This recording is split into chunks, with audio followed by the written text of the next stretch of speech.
परमात्मा की सेवा करते हैं, ये कर्म योग है। और जो परमात्मा को जानने की कोशिश करते हैं कि सारा ज्ञान विज्ञान सब इन्हीं के चरणों में से निकला, तो वो थोड़े पढ़े लिखे लोग हैं, उसका नाम ज्ञान योग है। अभी जो कर्म योग है इसी को दूसरी भाषा में कहते हैं भक्ति योग, और जो ज्ञान योग है इसी को कहा गया है सांख्य योग। यह अलग नहीं है, योग दो ही हैं। अब गीता में कई योगों का वर्णन है। जैसे जब अर्जुन दुखी होके बैठ गया तो श्री कृष्ण ने बोला कि विषाद योग, कहीं समता योग, तो ये सब अलग अलग हैं। जैसे जैसे आते जाएंगे आपको बताया जाएगा, पर थोड़ा सा अगर आप समझ रहे होंगे तो ये बहुत सरल विषय है, इतना कठिन नहीं है। अगर गीता को सुनोगे तो बहुत कठिन है, इसमें धुआं निकलता विद्वानों का, कोई इसको बोलने के लिए तैयार नहीं, सब किनारा पकड़ जाते हैं, क्योंकि इसमें 700 मंत्र है, श्लोक है, और वो जो 700 मंत्र हैं उन्हीं को व्यास जी ने श्रीमद् भागवत के रूप में श्रीमद् भगवत गीता को 18,000 श्लोकों में खोला है। तो आपको गीता सुनाने के पहले मुझे 18,000 श्लोक की श्रीमद् भागवत की कथा सुनानी है।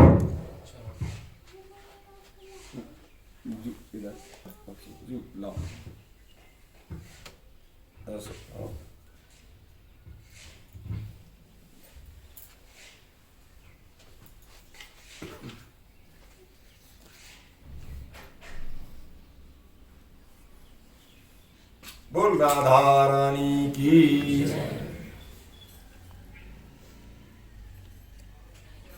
जायसी चेत कर्मणस्ते मता बुद्धि जनार्दना। ये भगवान के नाम है, जहां जैसा उपयुक्त हुआ वहां उसी नाम से उन्हें बनाया गया। अभी दोनों सेनाओं के बीच में रथ खड़ा है और रथ के नीचे अर्जुन खड़ा हुआ है, इसलिए अर्जुन भगवान श्री कृष्ण को जनार्दन कह के बुला रहे हैं। जनार्दन मन जन मनुष्यों के समूह को विदीर्ण कर देने वाला। जैसे हाथियों का समूह खड़ा हो, उसमें एक शेर का बच्चा कूद पड़े आके, तो सब इधर उधर को भागते हैं। जन्म अर्जतीति जनार्दना, उसको जनार्दन परमात्मा श्री कृष्ण को कहा गया है। तत्किम कर्मणि घोरी माम नियोजयसि केशव। हे जनार्दन, आप कर्म बुद्धि को, जो कर्म हम करते हैं इससे बुद्धि को श्रेष्ठ बता रहे हो मुझे, तो फिर ऐसे घोर कर्म में आप मुझे क्यों लगा रहे हो? यह हर परिवार में हर आदमी के सामने समस्या है। जब व्यक्ति अपने कर्म से इधर उधर फिसल जाता है तो वो घोर कर्म में लग जाता है। जब घोर कर्म करने लगेगा तो उसका कोई साथी नहीं होगा। जब कोई साथी नहीं होगा, घर की बात कर रहा हूं मैं, गांव में शहर में यहाँ की बात नहीं, घर में ही उसको सब एक तरफ छोड़ देते हैं। जब कोई उसका साथी नहीं होगा तो वो गलत रास्ता अपनाएगा, उसका आहार विहार सया सब पूरा सब बदल जाता है, और फिर वो इतना बिगड़ जाता है कि नष्ट हो जाता है। वही श्री कृष्ण से अर्जुन पूछे कि अगर कर्म से बुद्धि श्रेष्ठ है तो फिर मुझे ये घोर कर्म क्यों कराया जा रहा है? हम ऐसा नहीं करेंगे। भगवान ने इस समय इनको ये चीज बतानी शुरू की। देखो अर्जुन, ये 2-3 प्रकार के योग होते हैं। एक ज्ञान योग होता है, एक कर्म योग होता है। तो जो ज्ञान योग होता है ये संसार को जानने को विषय है। क्यों ज्ञानी है ना, अपने बुद्धि के द्वारा संसार को पढ़ लेता है, जान लेता है। जो अनपढ़ व्यक्ति है वो नहीं जान पाता है।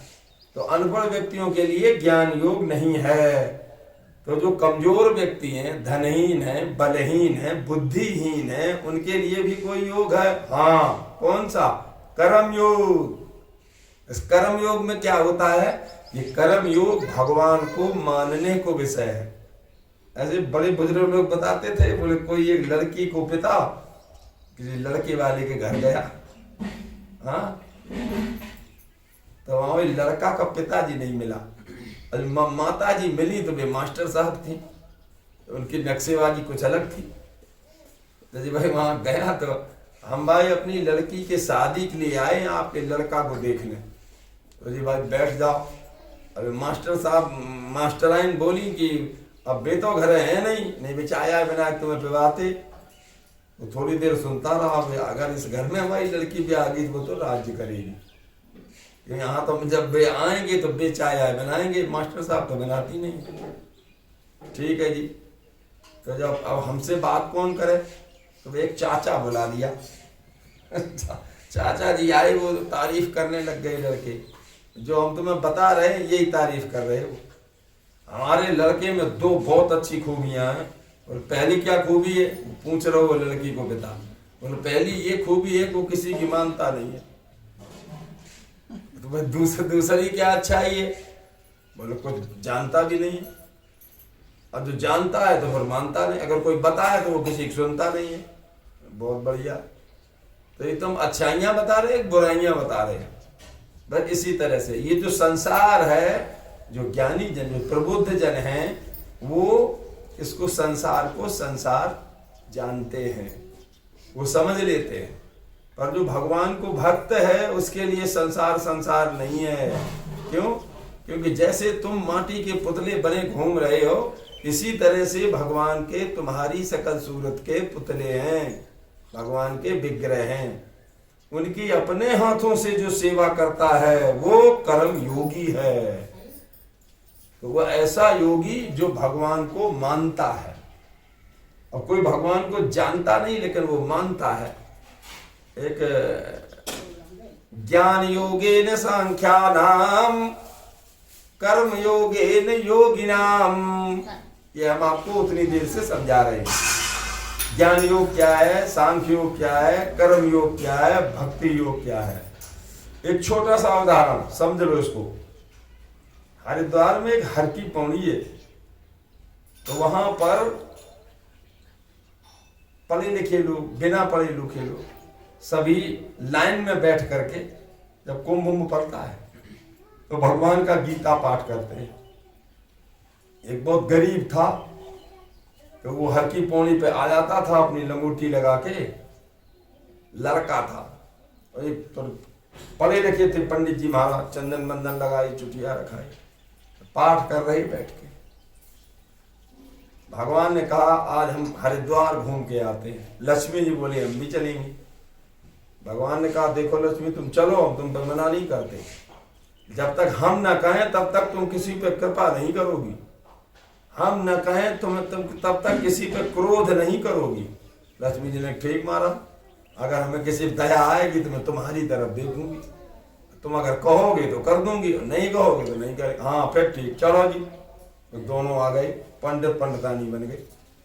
और वहाँ लाइन लगी हुई है, सब पाठ कर रहे हैं।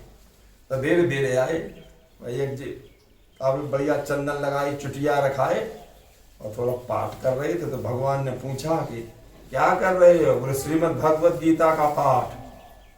तो कैसे कर रहे हो? एक एक अक्षर के एक एक शब्द को अच्छी तरह समझ के पढ़ रहा हूं और कहीं कोई गलती ना हो जाए। हम पढ़े लिखे हैं ना। भगवान ने लक्ष्मी जी के तरफ देखा, बोले सुन ली भाषा? हाँ चलो आगे। क्यों? ये पार हो जाएगा, इसके थोड़ा दिमाग है, आगे चलो। आगे गए तो एक लंगोटी लगा, एक लड़का बैठा हुआ। तो भगवान ने पूछा हाँ बच्चू ये क्या कर रहे हो? बोले चबे हुए कोई चबा रहा हूं। इसकी भाषा शैली अलग है। तो भगवान ने पूछा कैसा चबा हुआ है?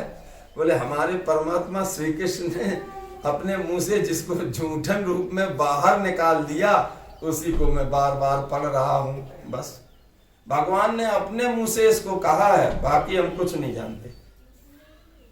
सो भगवान ने लक्ष्मी जी की तरफ देखा, बोले इनकी जिम्मेदारी मेरे पास है, करो थोड़ी कृपा। तो लक्ष्मी जी ने उसको 2 रुपया दिए।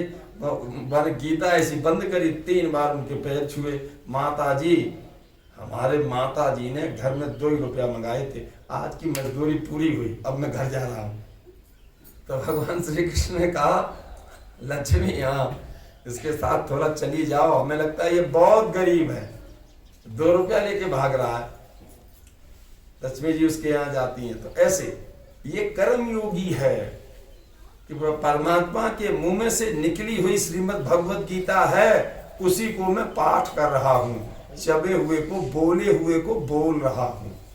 बस इतना ही जानता है वो, और कुछ नहीं जानता। ना उसके कोई श्लोक समझ में आता है ना कुछ, वैसे पढ़ता जा रहा है धीरे धीरे धीरे करके। तो ज्ञान योगेन सांख्यानाम कर्म योगेन योगिनाम। तो ऐसो जो ज्ञान योग है ये पढ़े लिखे लोगों को विषय है, और ऐसा ही जो कर्म योग है ये हमारे सीधे साधे सहज स्वभाव वाले जो अपने हाथों से भगवान की सेवा करते हैं, ये उन लोगों को विषय है जो भगवान को मानते हैं। श्री कृष्ण ने अर्जुन को कर्म योग में जगत की और ज्ञान योग में जीव की, भक्ति योग में भगवान की मुख्यता बताई है। इनमें इनकी मुख्यता है। तो बैठो शुक्ला जी बैठो। अच्छा या इधर आ जा, यहाँ में देख ले।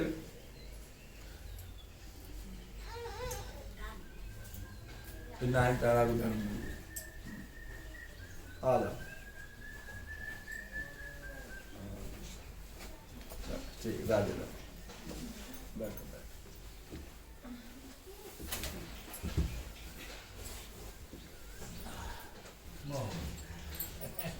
भगवान जानने में नहीं आते, क्यों?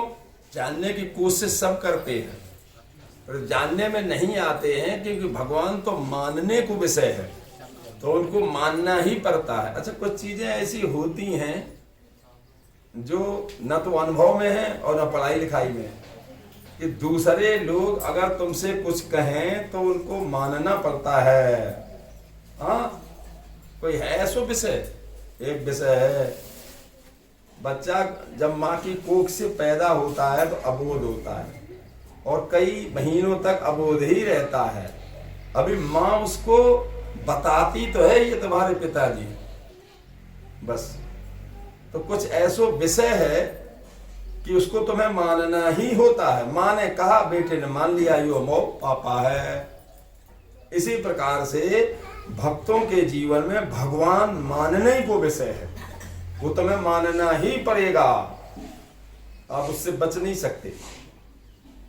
तो जब भगवान, क्योंकि इसमें भगवान की मुख्यता है भक्ति योग में, और जो कर्म योग है उसमें जगत की, संसार की मुख्यता है। जो ज्ञान योग है उसमें तुम सबकी मुख्यता है, जीव की। तो जगत, जीव और भगवान, ये तीनों योग हैं। इन्हीं तीनों योगों में अलग अलग करके सबका वर्णन किया गया है। तो जगत ही और जीव ये दोनों ही लौकिक हैं, और जो पारलौकिक है वो परमात्मा है। तो लौकिक मानी जिसको हमें दिखाई दे रहा है, जिसके साथ में हम एक दूसरे के प्रति बरत रहे हैं, व्यवहार करते हैं, और जो इनसे सबसे परे है वही परमात्मा है, भक्ति योग है। ठीक। तो न कर्मणाम मनारंभम, इसलिए जगत और जीव दोनों से उत्तम है भक्ति योग, भगवान। तो इन दोनों के द्वारा भगवान को मानना, संसार है ना, इसी को जगत कहते हैं। जीव तुम सब हो, इसीलिए तुम्हें परमात्मा का अंश माना जाता है। तो शरीर को एक प्राकृतिक गुण है, क्या है? स्वभावता गुण होता है उसमें, ये कर्म करना। ये एक पल भी बिना कर्म किए नहीं रह सकता। हे अर्जुन, इसलिए मैं तुम्हें बता रहा हूं कि आपको कर्म तो करना ही है। हम अगर बता रहे हैं तो हम जिम्मेदार हैं। तो घर में अगर कोई बड़ो बूढ़ो है और अगर वो तुम्हें किसी काम के लिए बोलता है और आप उसके बताने के अनुसार काम करते तो जिम्मेदार वो है। अब अगर आप उसके बताने के अनुसार काम नहीं करोगे, अपने मन से करोगे, तो ठेकेदार तुम। अभी बीच में कोई भी मुसीबतें आती हैं, काम में रुकावटें आती हैं, तो फिर परमात्मा को हम दोषी क्यों ठहराते हैं? क्यों? वो दोषी नहीं है। अर्जुन इसलिए कह रहा तुम हमसे घोर कर्म क्यों कराना चाहते हो, जब तुम ऐसे हो जैसा मैं तुम्हें बता रहा हूं। नहीं कश्चित क्षणमपि जातु तिष्ठत अकर्म कृत। एक पल भी इंसान बिना काम किए नहीं रहता। अगर वो सत्कर्म नहीं करेगा तो फिर कुकर्म करेगा। तो इसलिए उनसे बचने के लिए, उसको अच्छे कर्मों में लगाने के लिए जरूरी है। अभी देखो, शरीर नाशवान है और परमात्मा अविनाशी है। तो जो नाशवान है वो जब किसी प्रकार का कोई कर्म करेगा तो श्रम, तो थकेगा वो। इसलिए शरीर में श्रम है और जो परमात्मा है, जो स्वरूप है, उसमें विश्राम है। जब हम ज्यादा थक जाते हैं तो 5 मिनट धूप बत्ती लगा दिया करो। बस आपके कुछ भी समझ में नहीं आता तो ज्योति जला दी, फिर धूप बत्ती लगा दी, और जो फोटो वोटो तुमने घर में लगा रखी होंगी उनको देख लिया, उसी से तुम्हारा श्रम दूर हो जाएगा। जो तुमने काम किया जिसमें तुम थक जाते हो, उस थकाव से भगवान के रूप को देखने से विश्राम मिल जाता है। श्रीमद् भागवत गीता कहती है। तो क्योंकि शरीर है ना, ये क्रियावान है, ये कुछ ना कुछ करेगा। अगर तुम इससे अच्छा काम नहीं कराओगे, पूजा पाठ नहीं कराओगे या घवन नहीं कराओगे तो उल्टे काम करेगा, झगड़ा होगा, मारपीट, तो परेशानी सामने आएगी। इसलिए जो स्वरूप है वो निष्क्रिय है, इसलिए उससे शांति मिल जाती है, विश्राम मिल जाता है। और जो शरीर है उसमें श्रम है। तो इस श्रम से बचने के लिए हमें थोड़ी देर जब स्नान करते हो भगवान का ध्यान जरूर करना चाहिए। आप सवेरे स्नान करो तो सवेरे भगवान को थोड़ी देर मना लो। अगर नई छुट्टी मिल रही है, नहीं तुम्हारे पास समय है, जब स्नान करो दोपहरी में, शाम को, तब थोड़ी देर। हम गृहस्थ हैं, बहुत जरूरी है इस प्रकार परमात्मा की अधीनता स्वीकारना, उनके चरणों में झुके रहना। तो जब हम ऐसा करते हैं तभी ये संभव है। क्योंकि जो इंद्रियां हैं ये मिथ्याचारी हैं, ये अपनी अपनी तरफ हमें खींचती हैं। अब 5 ज्ञानेंद्रियां हैं, 5 कर्मेंद्रियां हैं, और इनका जो ठाकुर है, राजा है, वो मन है। तो ये कभी कर्मेंद्रियां मेरे पीछे लग जाती, कभी जन्मेंद्रियां। तो इन कर्मेंद्रियों से, ज्ञानेंद्रियों से, इनसे सबसे बचने के लिए थोड़ा सा जो इनका कमांडर है, जो इनका राजा है, ऐसे मन को भगवान के चरणों में, भगवान के रूप में लगाओ। धीरे धीरे धीरे धीरे अभ्यास करते करते ये थोड़ा सा आपका कहा मानने लग जाएगा। काम, क्रोध, लोभ, मोह, ये सभी हमारे शत्रु हैं। कान निरंतर मधुर तान सुनो वो ही चाहे, आंखें चहे स्वरूप रैन दिन रहो निहारत, नासा चहे सुगंध इतर फूलन की माला, ये त्वचा चहे संस्पर्श कोमल तन बाला, जिह्वा चाहे स्वाद बहु खट्टी मीठी चर परी, इन 5 के युद्ध में भैया हम मरी धरी। बहुत मुश्किल है, ये सब अपने अपने तरफ खींचते। इसलिए इनको दबाकर रखने के लिए हम अपने मन को भगवान के स्वरूप में थोड़ी देर उनका ध्यान करें। पर गृहस्थी में इतना ही मेरे पास टाइम है, उतनी देर हम भगवान की पूजा कर सकते हैं। शरीर भोग से ज्यादा खतरनाक है मानसिक भोग। हम शरीर से भोग एक बार करते हैं, मानसिक भोग से 20 घंटे। तो इसलिए मानसिक बीमारी से बचने के लिए शारीरिक बीमारी जो तुम्हारे अंदर काम करती है, तुम जैसा कहोगे वैसा मानती है, उसको स्वीकारना ठीक है। तो शारीरिक बीमारी कौन सी है?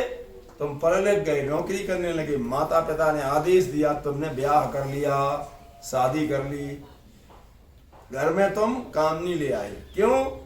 क्योंकि कामनी से भी ज्यादा खतरनाक है कामी पुरुष। कामनी की तुलना गीता में, शास्त्रों में आग से दी गई। एक नौजवान 20 वर्ष को पट्टा, भयंकर अग्नि जल रही हो, उसको चीर को निकल जाएगा, जलेगा नहीं। लेकिन जो तप्त लोह दंड है, अगर वो शरीर में कहीं छुप जाएगा तो निशान बना देता है। इसलिए रोका जाता है। ये कामनी से भी ज्यादा खतरनाक कामी पुरुष है। ऐसे कामी पुरुषों से अपने छोटे छोटे बच्चों को, जो हाई स्कूल में, इंटर में, बीएससी बीए में पढ़ रहे हैं, उनको दूर रखो। देखो ये कहाँ उठता बैठता है, उनकी चेकिंग करते रहो हमेशा। इसलिए उनको रोका जाता है। इंद्रियार्थान विमूढ़ात्मा मिथ्याचारा स उच्यते। क्योंकि ये इंद्रियाएं हैं, जो हमारी मूर्खता है उसी में ये हमें घेर लेती हैं, और हमारा शास्त्र में और समाज में दोनों में पतन हो जाता है, नीचे गिर जाते हैं। तो एक परमात्मा की पूजा, इनकी सेवा ही ऐसी है जो हमें आपको किसी के चरणों में झुकने का मौका नहीं देती, किसी के चरणों में गिरने का मौका नहीं देती है। इसलिए हम लोग थोड़ी देर भगवान को नित्य नियम से पूजन भजन, उनकी सेवा करते रहें। तो जब धीरे धीरे सामाजिक परंपराएं और समाज में रहने के लिए हमें उसका ज्ञान हो जाता है, तो हम फिर धीरे धीरे जो भी कर्म करते हैं, पहले उनको सकाम करते हैं। सकाम करते तो हमें उनका फल मिलता जाता है, तो हम विकास को प्राप्त हो जाते हैं, हमारी तरक्की होती चली जाती है। जब काफी तरक्की हो गई और पैसा हो गया, अब धीरे धीरे हम उसको निष्काम करते हैं। निष्काम मार्ग कौन सा है? परमार्थी। जैसे कहीं कोई मंदिर है, उसके नजदीक से निकल रहे हो, 100, 50, 10 रुपया जो तुम्हारे पास है, ले सेवा महाराज दे दिया, ये सब परमार्थी हैं। मंदिर जिसने बनवाया, या मंदिर में जो लाल पीले कपड़े पहन के कोई संत रह रहे हैं, उन्हें पूछो तुम्हारा परिवार कौन सा है? कोई नहीं, तुम ही सब हो। तुम सब जो भी अन्न से, वस्त्र से, पैसे से उनकी सेवा करते हो, वही सेवा है। इसको दूसरी भाषा में कैसे बोलते हैं? ये निष्काम कर्म है, जिसकी तुम्हारे मन में इच्छा नहीं होती है कि इसका फल हमें कुछ मिलेगा। तो तुम्हारे जेब में 50 रुपए हुए तो उन्हें 50 दे दिए, 5 रुपए हुए तो 5 रुपए दे दिए। इसके अलावा जब तुम्हें किसी चीज की जरूरत होती है और उस समय तुम कोई काम करते हो, चाहे पूजा पाठ करो, चाहे यज्ञ करो, चाहे जमीन जोतो, चाहे नौकरी करो, वो सब सकाम योग है, सकाम कर्म है। तो सकाम कर्म कैसे होते हैं? जैसे ध्रुव जी ने 6 महीने तपस्या की, ये सकाम योग है। वो बात अलग हो गई कि जब ध्रुव जी 6 महीने तप किए तो भगवान प्रकट हुए। अब जब सामने भगवान को खड़ा देखा तो उन्होंने पूछा, हाँ महाराज वरदान मांगो। तो ध्रुव जी ने कही, महाराज बस आपके दर्शन हो गए, अब कुछ नहीं चाहिए। तब तक ध्रुव जी ने कुछ ऐसा देखा तो भगवान ने कहा, ध्रुव जब तुम राजमहल में ठोकर मार के यहाँ जंगल में मेरे लिए आए थे, तो तुम कैसे आए थे? भाई हाँ महाराज, तो हम ऐसे ऐसे सोच के आए थे, राजगद्दी चाहिए, इसलिए जाओ 36,000 वर्ष पहले राजगद्दी बैठो। इसके बाद में ये जो तुमने तप किया है, जो तुमने जप किया, पूजा पाठ की, मेरा ध्यान किया है, ये तुम भूलोगे नहीं, और यही तुम्हें हमारे पास ले आएगा। जाओ। तो देखो, चाहे आप बच्चे हैं बाल्यावस्था में, चाहे आप नौजवान हैं, और चाहे आप बुढ़े हैं, जिंदगी में एक बार कस के तप करना पड़ेगा, तभी शरीर में, संसार में निखार आता है। नहीं तो ठीक है, दूसरों से पैसे जिंदगी भर मांगते रहो, कर्जा लेते रहो, और गालियां खाते रहना। इसलिए एक बार कस के तपो। बालानाम अध्ययनम तपः। जो विद्यार्थी लोग होते हैं उनका तप क्या होता है? जो तुम्हारे विषय हैं उनको रात दिन घोंट के पी जाओ, मजबूती से पढ़ो। ऐसे जो युवावस्था वाले लोग हैं, उनका काम है अच्छी तरह ड्यूटी करो, कस के मेहनत करो, धन कमाओ। आप पदार्थम धनम रक्षित। जितना पैसा कमाए शाम के लाओ, आधा अलग कर दो, आधे में हिस्सा बांट करो।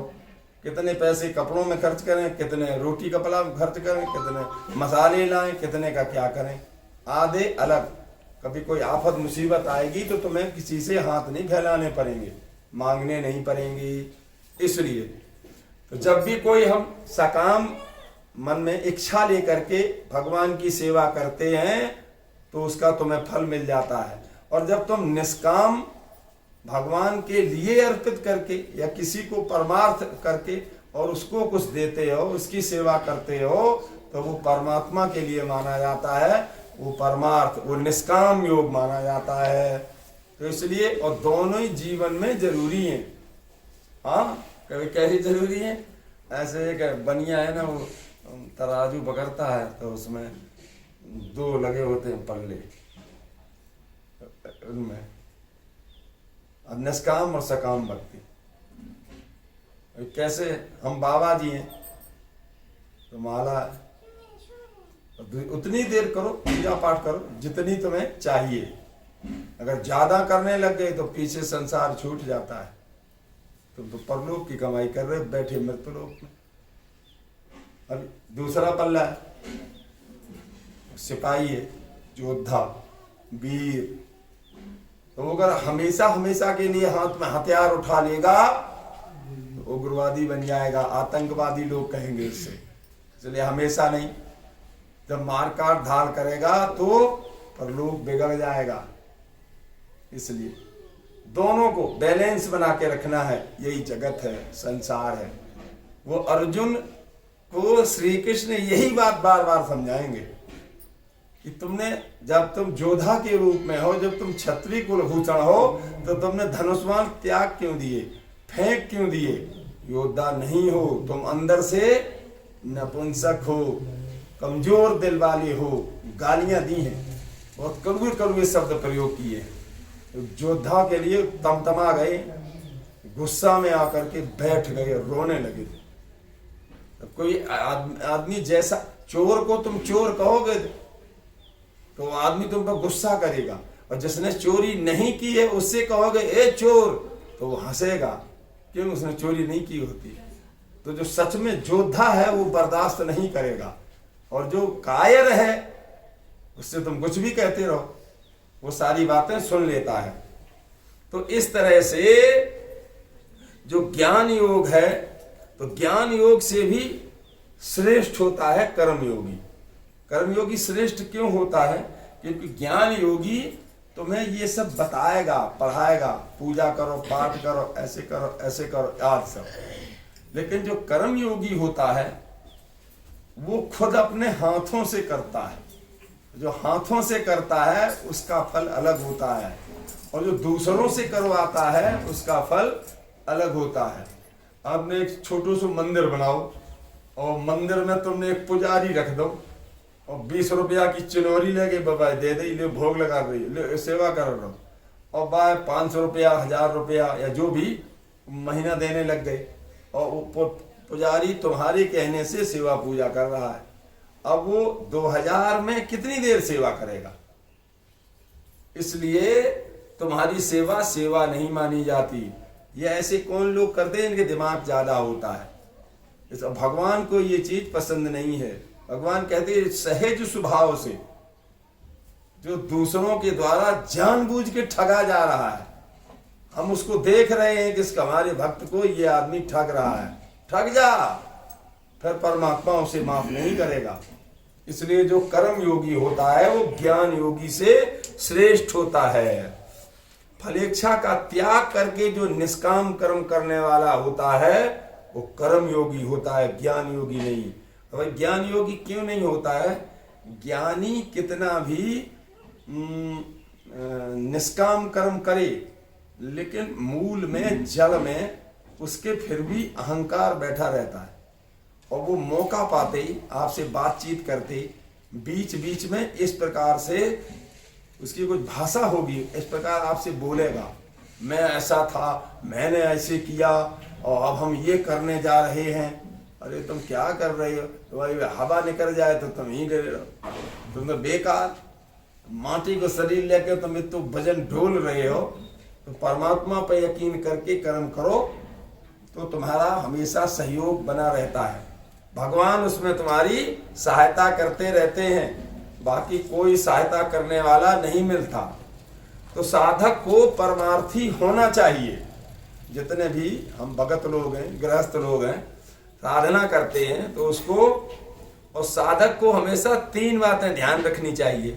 ये बहुत अच्छी बातें हैं। शरीर सहित कुछ भी मेरा नहीं है। ये बताओ, जो विमूढ़ात्मा है वो कहते हैं शरीर मेरा है, और शरीर से ही भगवान की साधना होती है। इसलिए आड्यो अभिजनान अस्मि को न्योस्ति सदृशो मया, मेरे समान दूसरा कौन है। शरीर को खूब अच्छी तरह से साबुन तेल लगा के चकाचक, इसी से तो परमात्मा की सेवा होती है ना। जो भगवान के भक्त होते हैं उनकी भाषा शैली अलग होती है। जो भगवान के साधक होते हैं, जो परमात्मा को ही अपने जीवन में श्रेष्ठता देते हैं, मानते हैं, उनसे आप जब कोई बातचीत करोगे, एक बार बताते हैं, वो वृंदावन में वो ये संत सम्मेलन हुआ, तो भाई वो गद्दी बनाई गई थी, यहाँ ये महाराज बैठे गो, यहाँ ये बैठे गो, यहाँ ये बैठे गो। एक तुलसीदास जी की गद्दी बना दी। अभी जब सम्मेलन शुरू हो गया तो तुलसीदास जी आने में लेट हो गए। तो जहाँ पर लोग, ये जो संत लोग जो सामने बैठे थे कि भाई अच्छा अच्छे संत लोग आ रहे हैं, सम्मेलन हो रहा है, तो वो जहाँ पर सब बैठे हुए थे, तुलसीदास जी आए धीरज में वहीं बैठ गए। जब वहाँ पे बैठ गए तो भाई यहाँ हुआ कि भाई राम भक्त तुलसीदास जी नहीं आए, तो बैठे, सम्मेलन खत्म हो गया, जाओ जी प्रसाद दे दे। तो प्रसाद देने लगे। तो वो जो एक महात्मा जी था, वो ऐसी जो ये रबड़ की होती है, ऐसी एक जूती पहने हुए था। वो जो प्रसाद दे रहा वृंदावन में, वो चिमचा था थोड़ा बड़ा, आधा लीटर दे रहा एक बार में। तो उसने ऐसे इधर उधर देखा, तुलसीदास जी ने कहा हाथ में लेंगे तो आधो फैल जाएगा, भगवान को चलना मिलता है तो दोष लगेगा। तो वो महात्मा की वो जूती रखी थी, उसी को कर दिया पकड़ के, भर दे इसमें। तो उसने भर दिया। तो जो बगल में बैठा था बाबा, उसने वो डंडा उठाया जो जिसके साथ चलता था, वो बाबा की घोंच दिया। बोलो बाबा तुझे बिल्कुल शर्म नहीं है, काहे जूता में भगवान को प्रसाद ले रहे हो है। हाँ भैया काहे, अरे ये जिनके चरणन के जूते हैं वो संत हैं, तो उनके चरणन की धूल या उनके चरणन की जूती अगर हम अपने शरीर में से चमड़ी निकला के बनवा के पहना दें, फिर भी उनके ऋण से वर्ण नहीं हो सकते। भर दे इसमें जल्दी, जल्दी भर दे, पीने लगे। जब उसने बाबा ने पूछा क्या नाम है तुम्हारा, बोले तुलसी। मौसम में फैल गई एकदम। कहा और वो तुलसी तो पहले से आया हुआ ये बैठा है। फिर उसको पकड़ के ले गए, मंच पर बिठा। तो ये जो संत है ना, जो कर्मयोगी संत हैं, जो अपने हाथों से भगवान की सेवा करते हैं, उनके चरण नहीं, जो चरणन की जूती है उसका भी जीवन में बहुत महत्व होता है। इसलिए तो ऐसे ऐसे साधु संत हैं, तो वो कर्मयोगी भक्ति योगी होते हैं। तो साधक, इसलिए साधकों को चाहिए कि वो परमार्थ ज्यादा करें। परमार्थ ज्यादा करने से कैसे होता है, और परमार्थ कौन करवाता है? नारियां। पुरुष परमार्थ नहीं कराते। तुम्हारे बच्चों की खोपड़ी में हल्की सी दर्द हुई, उनने थोड़ा सा बहुत गर्म है, और पतिदेव कहाँ गए, बोले ड्यूटी गई, सर्विस करते हैं। भगवान हाँ हमारे बच्चों का बुखार ठीक हो जाए, शाम की सत्यनारायण भगवान की कथा करा दूंगा। पंडित जी की भी चांदी हो गई, पोती लेके आए। वो जब महाराज जी लौट के आए तो जो उन्होंने देखा ये क्या हो रहा, बोले सत्यनारायण भगवान कथा हो रही। आप चले गए ड्यूटी, बच्चों के सर में दर्द हुआ तो हमने बोल दिया कि सत्यनारायण भगवान की कथा करें, वो बुखार उसका खत्म हो गया। पंडित जी को बुलाया, कथा शुरू। तो परमार्थ कहाँ से शुरू हुआ? पुरुषों से नहीं, देवियों से। इसलिए अगर ये भूल जाते हैं तो आपका काम है महीने में, 2 महीने में, 6 महीने में इनको याद दिलाना। बहुत दिन हो गए हैं, पंडित जी को बुलाओ, एक हवन करा दो। बहुत दिन हो गए हैं, एक कथा सुन लो। तो छोटी छोटी कथा किसकी होती है? सत्यनारायण भगवान की। इसलिए साधक को अपने जीवन में 3 बातें हमेशा याद रखनी। एक, पहली बात, शरीर सहित कुछ भी मेरा नहीं है। दूसरी बात, मुझे कुछ भी नहीं चाहिए भगवान से। वो मैंने कल बताया भी था, ये 2 प्रकार की चीजें होती हैं। एक होता है अर्पण, एक होता है समर्पण। तो जो समर्पण है उसमें वापसी नहीं है, और जो अर्पण है, चाहे तुम भोग लगाओ, चाहे रसोई में बनाया हुआ खाना भगवान को चढ़ाओ लगाओ, ये अर्पण है। तो जब ये अर्पण है इसमें वापसी है। जहाँ समर्पण, जैसे गुरु के चरणों में शिष्य समर्पित हो जाता, समर्पण होता है, वहां वापसी नहीं है। जो अर्पण होता है वो तुम्हें वापस मिलेगा। तैयार रहो, झोली फैला। जो तुमने सोचा है, जिसको सोच के तुमने भोजन का भोग लगाया है, वो तुम्हें मिलता है। इसलिए हमेशा तैयार रहने चाहिए।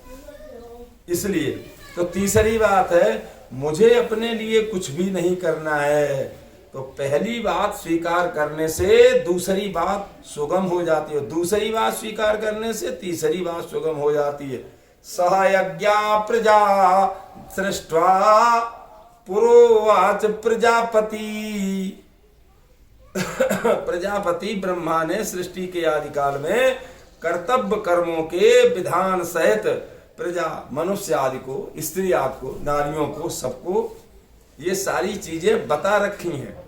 इसलिए उनमें जो प्रधानता है वो पुरुषों को दी जाती है।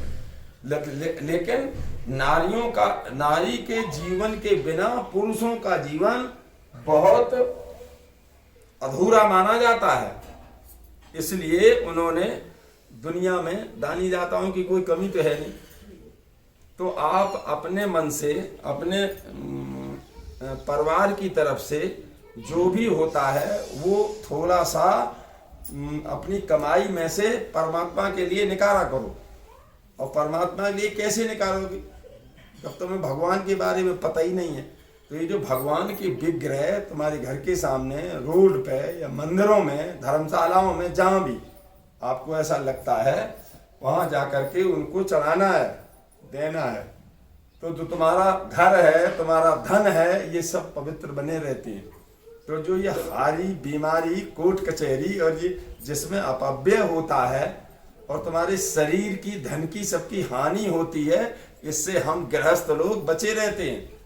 इसलिए तुम्हें बार बार प्रेरित किया जाता है। ये जो सदग्रंथ हैं ये हमें यही चीज सिखाते हैं, बताते हैं। हमें उनको समझना चाहिए। देवान भावयता दीनो ते देवा भावयन्तु वः।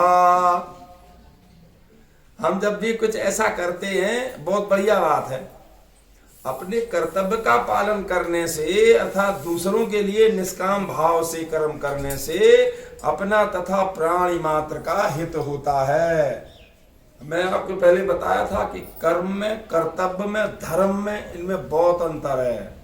जहाँ कर्तव्य शब्द प्रयोग किया जाता है, जहाँ पे नाथ शब्द प्रयोग किया जाता है, वहाँ परमात्मा अपने भक्त के लिए एक जन्म में नहीं, आगे 7 जन्म में बैठ करके सोचते हैं कि ये भक्त आज हमसे क्या मांग रहा है, मैं दूं या ना दूं, क्योंकि उसने ये एक साधु भाषा प्रयोग कर दी होती है। तो जहाँ पर निष्काम कर्म, जहाँ कर्तव्य कर्म के बारे में बोला जाता है, वहाँ निष्काम कर्म होता है। निष्काम कर्म मानी हमें कुछ नहीं चाहिए, हमारे पास में जो भी श्रद्धा है, हमारे पास में आज जो भी वस्तु है, वो मैं तुम्हें हमेशा हमेशा के लिए दे रहा हूँ। ये कर्तव्य कर्म होता है। दुनिया में दानी दाताओं की कमी तो है नहीं, समय समय पर तुम्हें हर वस्तु मिलती रहती है। इसलिए भूख लगी है तो भोजन मिलता रहता, प्यास लगी तो पानी मिलता रहता है। हम नंगे डोल रहे हैं तो कोई कपड़ा दे जाता है। तो परमार्थी बन करके हे अर्जुन तू देख, और फिर हम तुम्हें बताएंगे कि संकल्प से तू कर्तव्य कर्म के लिए संकल्प ले कि मुझे ऐसा करना है। इसके बाद में हम तुम्हें बताते हैं कि तुम्हें क्या करना है। अभी देखो, भगवान जब पर किसी गृहस्थ पर जब तक कृपा नहीं करते, कृपा होती 3 प्रकार की। एक होती है इष्ट कृपा भगवान की तरफ से, एक होती है गुरु कृपा, एक होती है शास्त्र कृपा।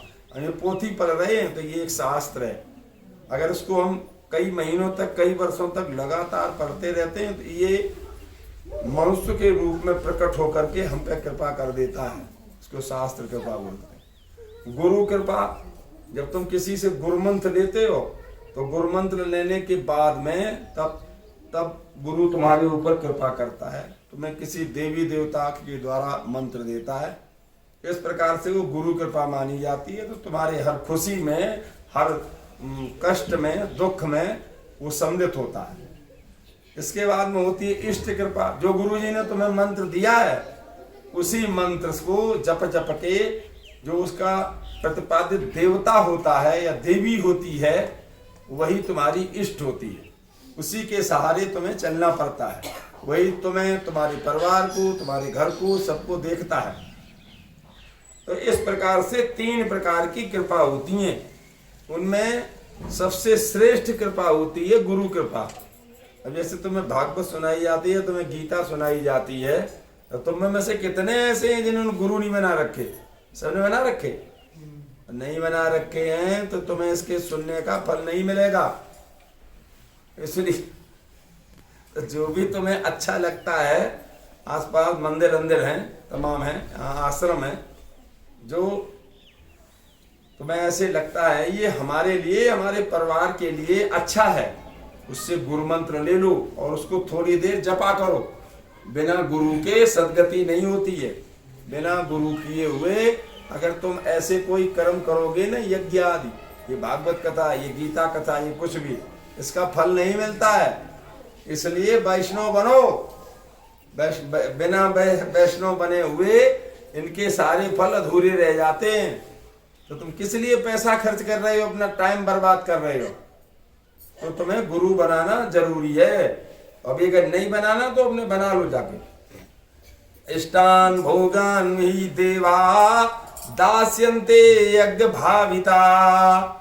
हे अर्जुन, कर्तव्य पालन करने वाले मनुष्यों को देवताओं के द्वारा उन्नति कर दी जाती है।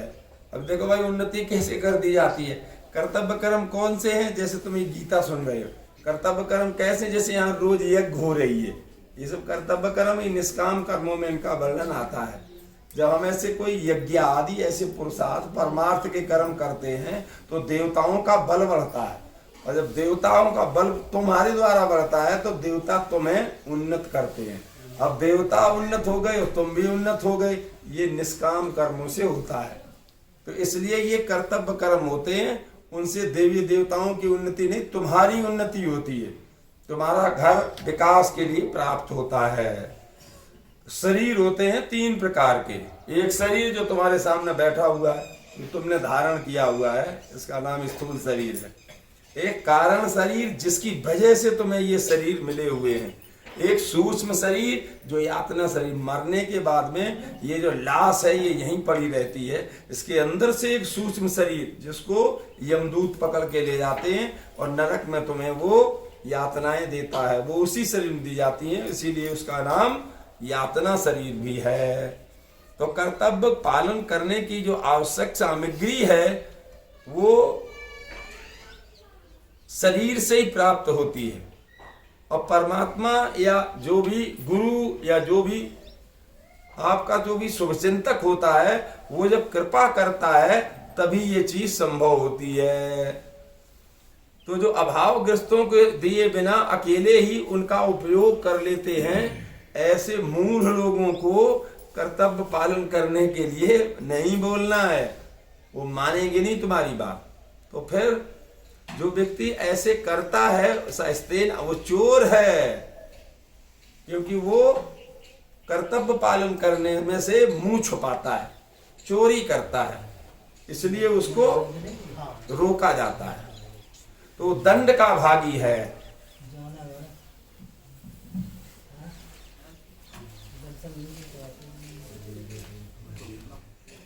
तो जब हम कोई यज्ञादि कर्म करते हैं तो यज्ञा क्षपति कल्मषः, हमारे कई जन्मों के पापों का यज्ञ करने से नाश हो जाता है। राधे राधे। प्रसाद दे दे। नहीं उसमें से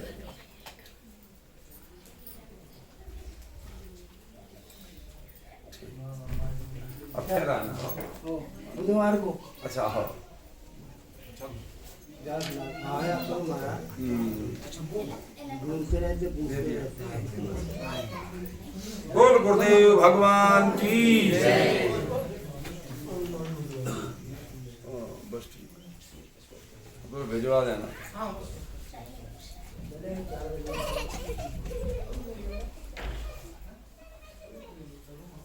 यज्ञात् भवति पर्जन्या, पर्जन्यात् धन संभवा। ये जो हम यज्ञ करते हैं या यज्ञ करने वाले लोगों का सहयोग करते हैं। जैसे मेरे पास में 100 रुपए की गुंजाइश है और यज्ञ जब हो रहा वो 5000 का हो रहा, तो उसका मतलब ये नहीं है कि यज्ञ हो रहा तो होने दो, हम वहां जाए नहीं। अगर तुम्हारे पास 100 रुपए की गुंजाइश है, 50 रुपए की है, तो थोड़ा सा घी ले लो, 100 ग्राम तिल ले लो, थोड़े से चावल ले लो और वहां चले जाओ। जहाँ यज्ञ हो रहा हो उसी यज्ञ में तुम्हारा हिस्सा भी डाल दिया जाता है। जो विद्वान लोग होते हैं उससे तुम उसमें शामिल कर लिए जाते हो, मान लिया जाता है। तो यज्ञ करने से क्या होता है? यज्ञ क्षपति कल्मषः, यज्ञ करने से तुम्हारी जन्म जन्मांतरों के पापों का नाश होता है। इसलिए हमें यज्ञ करने चाहिए। अगर हम एक आदमी अकेले यज्ञ नहीं कर सकते तो पूरे मोहल्ले वाले इकट्ठे हो जाओ, पूरे परिवार वाले इकट्ठे हो जाओ।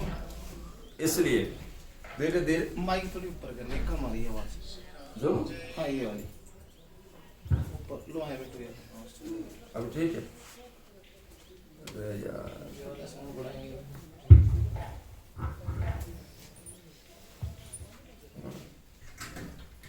वैसे ध्यान लगता है। बोल श्री कृष्ण भगवान की। श्री कृष्ण गोविंद हरे मुरारे, हे नाथ नारायण वासुदेव। श्री कृष्ण हे नाथ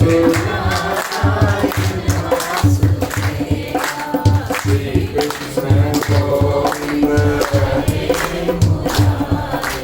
हे नाथ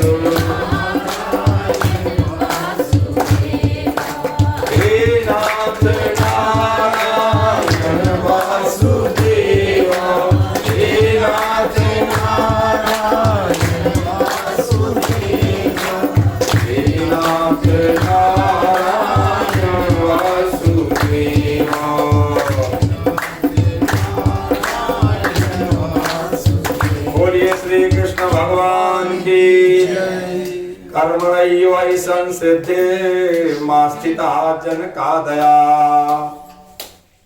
संसार में संसारी बनकर के भी जिन्होंने विशेष योगियों के बीच में स्थान प्राप्त किया, जनकारी, जो जनक जी राजा हुए हैं, ये योगी भी थे और भोगी भी थे। ये संसार में संसारी शरीर धारण करके भी राजा बन के रहते थे और परमात्मा से हमेशा हमेशा के लिए जुड़े रहते थे। एक बार नारद जी ने बताते, उनसे पूछा जा करके अपने पिताजी से, ब्रह्मा जी से, कि पिताजी हमने गुरु जी नहीं बनाया, तो जो नीचे जो सारा जगत है, जो पूरा मृतलोक है, वो आपको गुरु जी मानता है, तो आप हमारे पिताजी भी हो तो हमारे गुरु जी भी बन जाओ। उनको रोका, उनको कहा जा करके।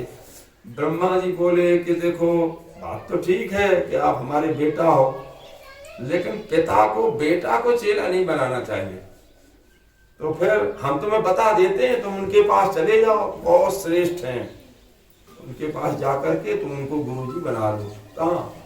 बोले वहाँ भारतवर्ष में चले जाओ और वहाँ पे जनकपुरी है, तो वहाँ मिथिला में वहाँ जनक जी मिलेंगे आपको, उन्हें जाके अपना गुरु बना लो। वो योगी भी हैं और राजा भी हैं, दोनों चीजें हैं उनके पास। और नारद जी आए, भाई पूछा आकर के जनक जी कहाँ मिलेंगे? वहाँ के लोग बोले बाबा तुम किस लिए उन्हें खोज रहे हो? बोले यहाँ के राजा हैं। बोले हमें उनको गुरु बनाना है। तो ठीक है, सीधे चले जाना और सामने सिंहासन पर बैठे हुए मिलेंगे, अभी वहाँ सत्संग चल रहा है, अच्छे अच्छे विद्वान वहाँ पर आए हुए। नारद जी सामने गए तो उन्होंने देखा कि एक ऊंची आसन पे एक बाबा बैठा है, दाढ़ी है उसके, बाल हैं, बाबा जी बैठे हुए थे, लेकिन उसके एक अप्सरा बाएं बैठी, एक अप्सरा दाएं बैठी। कैसे बाबा है? जब वो वहां उनके सामने ऐसे पहुंचे तो उन्होंने, जो नीचे विद्वान लोग बैठे थे, एक से पूछा, महाराज हम जनक जी कहाँ मिलेंगे? उन्होंने कहा बाबा वो सामने जो बैठे यही जनक जी है। उसे नारद जी ने देखा, दूरी से प्रणाम किया और लौट के चल पड़ा। मैं गलत जगह आ गया। काहे? बोले इतनी सुंदर सुंदर कन्याएं बिठा रहे हैं, ये कैसे योगी है? लौट के चल पड़े।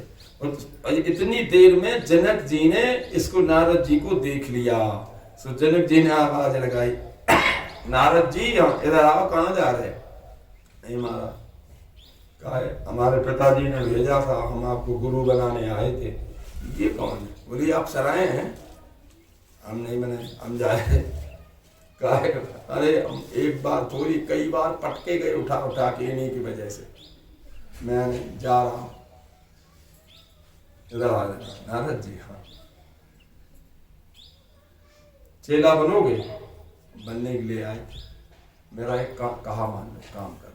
एक कटोरा मंगाया, उसमें सरसों का तेल भर दिया, नारद बाबा पकड़ा दिया, ले हमारी मिथिला नगरी बहुत सुंदर है, इसमें तुम्हें कई तिराहे मिलेंगे, कई चौराहे मिलेंगे, जाओ एक परिक्रमा लगा के आओ, जल्दी लौट आना। नारद हाँ, एक कटोरा वाला तेल है, ये फैले ना, बस जाओ ले जाओ, चले जाओ। महाराज जी चल पड़े,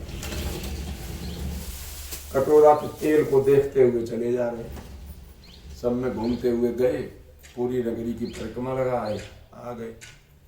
जैसे थे वैसे बैठे हुए थे। जनक जी को देखा, प्रणाम किया, राजन हाँ हम लगाया है परिक्रमा, तेल तो नहीं फैला ना, लाओ इधर कटोरा। देखा नहीं फैला।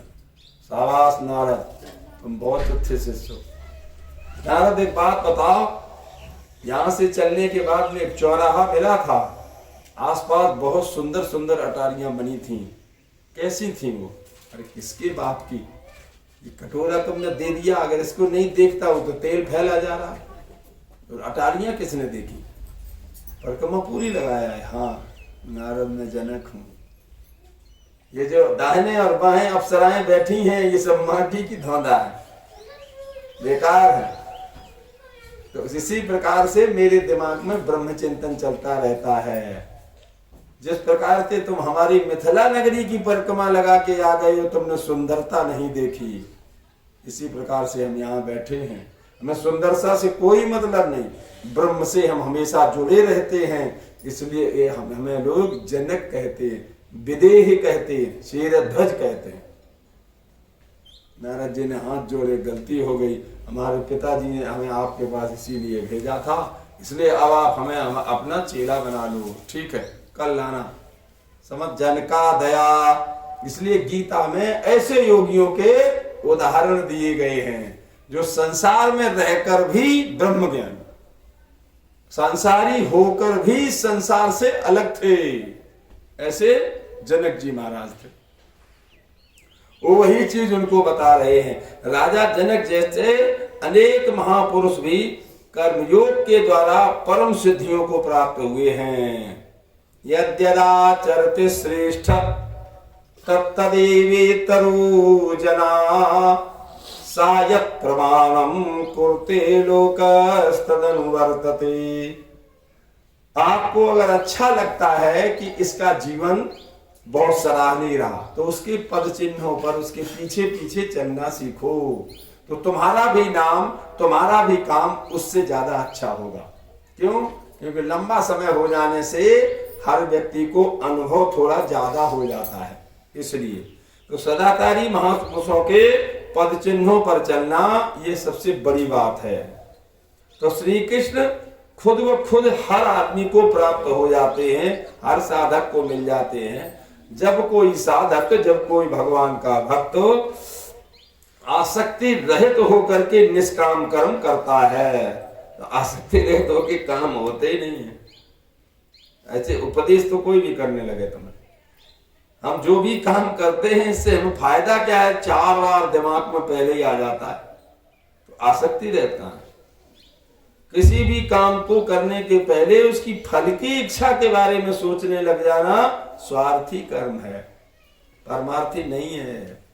तो अगर इससे हम अपना आपको दूर रखें, फिर अपने उदाहरण देते हैं हम संसार के लिए, तो जगत के कल्याण के लिए भी कर्म करने पड़ते हैं और अपने कल्याण के लिए भी कर्म करने पड़ते हैं। अर्जुन, तुम्हें जो मैं करने के लिए बता रहा हूं ये तुम्हारे लिए नहीं है, ये हमारे द्वारा सारे कर्म किए जा चुके हैं।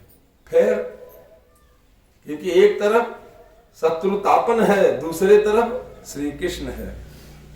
ऐसे जो अर्जुन जी हैं उनको बार बार श्री कृष्ण कर्म करने के लिए, युद्ध करने के लिए प्रेरित कर रहे हैं, तुम ऐसे करो ऐसे करो, लेकिन अर्जुन मान नहीं रहा है। तो जो प्रबुद्ध जनों के द्वारा जो भी रास्ते, जो भी मार्ग दर्शन कराए जाते हैं, रास्ते दिखाए जाते हैं, उन पर हमें सबको चलना चाहिए और सबको चलाना चाहिए। कर्मों में जो आसक्त होते हैं अज्ञानी जन, उनकी मदद लें और जो तत्वज्ञ लोग हैं उनके सहारे से अज्ञानी लोग सुकर्म करें, परमार्थी कर्म को करें। क्योंकि जो कर्तव्य कर्म है वो निष्काम कर्म ही है, जो बिना फलेच्छा के किए जाते हैं। तो जो कर्मों की, एक तो कर्मों का फल और फिर फल की इच्छा से रहित होकर के कर्म करना थोड़ा कठिन है। क्यों? ज्यादा पैसों को जो खर्चा करता है वो कौन आदमी करता है? इसकी 2 नंबर की कमाई है। जो आदमी रात दिन मेहनत करके 4 पैसे पैदा करता है, उसको 2 रुपया खर्च करने में बहुत दर्द होता है। वो अगर 2 रुपया 3 रुपया खर्च करता है तो परमात्मा भी उसकी सेवा स्वीकारने के लिए तैयार रहते हैं। भाई तुमने बड़ी मेहनत से, बड़े कठोर तप करके तुमने 2 पैसे कमाए और फिर वो 2 पैसे तुम मुझे समर्पित कर रहे, वो किसी भी रूप में तुम्हें समर्पित किए जाए। इसलिए तो क्रिया का आरंभ कहां पर होता है, समाप्ति कहां पर होती है, पदार्थ का अंत कहां पर होता है, पदार्थ की आदि कहां से होती है, ये सारी चीजें जो हमारा शरीर है, ये जो क्रियावान है, ये इससे जुड़ी हुई है। तो जहां पर हमारा शरीर प्रारंभ होता है वहीं से पदार्थ प्रारंभ होता है। तो पदार्थ और शरीर में अंतर क्या है? बस यही चीजें समझने की है, क्योंकि दोनों ही नाशवान है। एक भी हमें हमेशा रहने वाले नहीं रखते। तो शरीरी, जो तुम्हारे शरीर में अंदर आत्मा के रूप में जिसको शरीरी कहा जाता है, उसमें ऐसा कुछ नहीं होता है। ये अहंकार भी होता है कि मैं करता हूं जो कुछ भी, ये सब शरीर को होता है, शरीरी में नहीं होता है। तो जो शरीरी होता है वो ज्ञानियों के द्वारा उसका जब पता किया जाता है तो धीरे धीरे धीरे धीरे धीरे धीरे पता चल जाता है कि तत्वों से मिलकर के ये बना होता है। तो 5 प्रकार की ज्ञानेंद्रियां होती, 5 प्रकार की कर्मेंद्रियां होती, मन बुद्धि चित्त अहंकार होता है, 5 प्रकार के विषय होते हैं और इस प्रकार से 24 तत्वों से मिलकर ये शरीर तैयार होता है। तो जो इस प्रकार से ये शरीर तैयार होता है, जब तुम इस शरीर को त्यागते हो तो जो तत्व तुम्हें जहां से प्राप्त होता है वो तत्व उसी में लीन हो जाता है।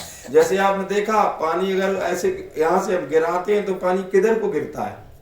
नीचे को। क्यों? क्योंकि जल तत्व नीचे है। अभी तुम माचिस ले लो, यहाँ पे आग लगा तो आग किधर को जलेगी? क्योंकि अग्नि तत्व ऊपर है। इसलिए तो ये सारे तत्व, इन तत्वों का जो महातत्व है, या श्री कृष्ण तत्व से बढ़कर दुनिया में कोई तत्व नहीं है। तो वो ये जो सबसे श्रेष्ठ तत्व है, तो आकाशात पतितम तोयम यथा गच्छति सागरम, आकाश से बरसने वाला पानी कहाँ के लिए जाता है? तवी नदी के लिए। एक तवी नदी कहाँ जा रही? बस इतना जानना है। तो तुम किसी भी देवी देवता को नमस्कार करोगे, चाहे तुम भूतों की पूजा करो, चाहे तुम पितरों की पूजा करो, चाहे तुम देवी देवताओं की पूजा करो, ये सारी पूजा किधर के लिए चली जाती? श्री कृष्ण के चरणों में। तो फिर तुम इधर उधर क्यों भटक रहे हो?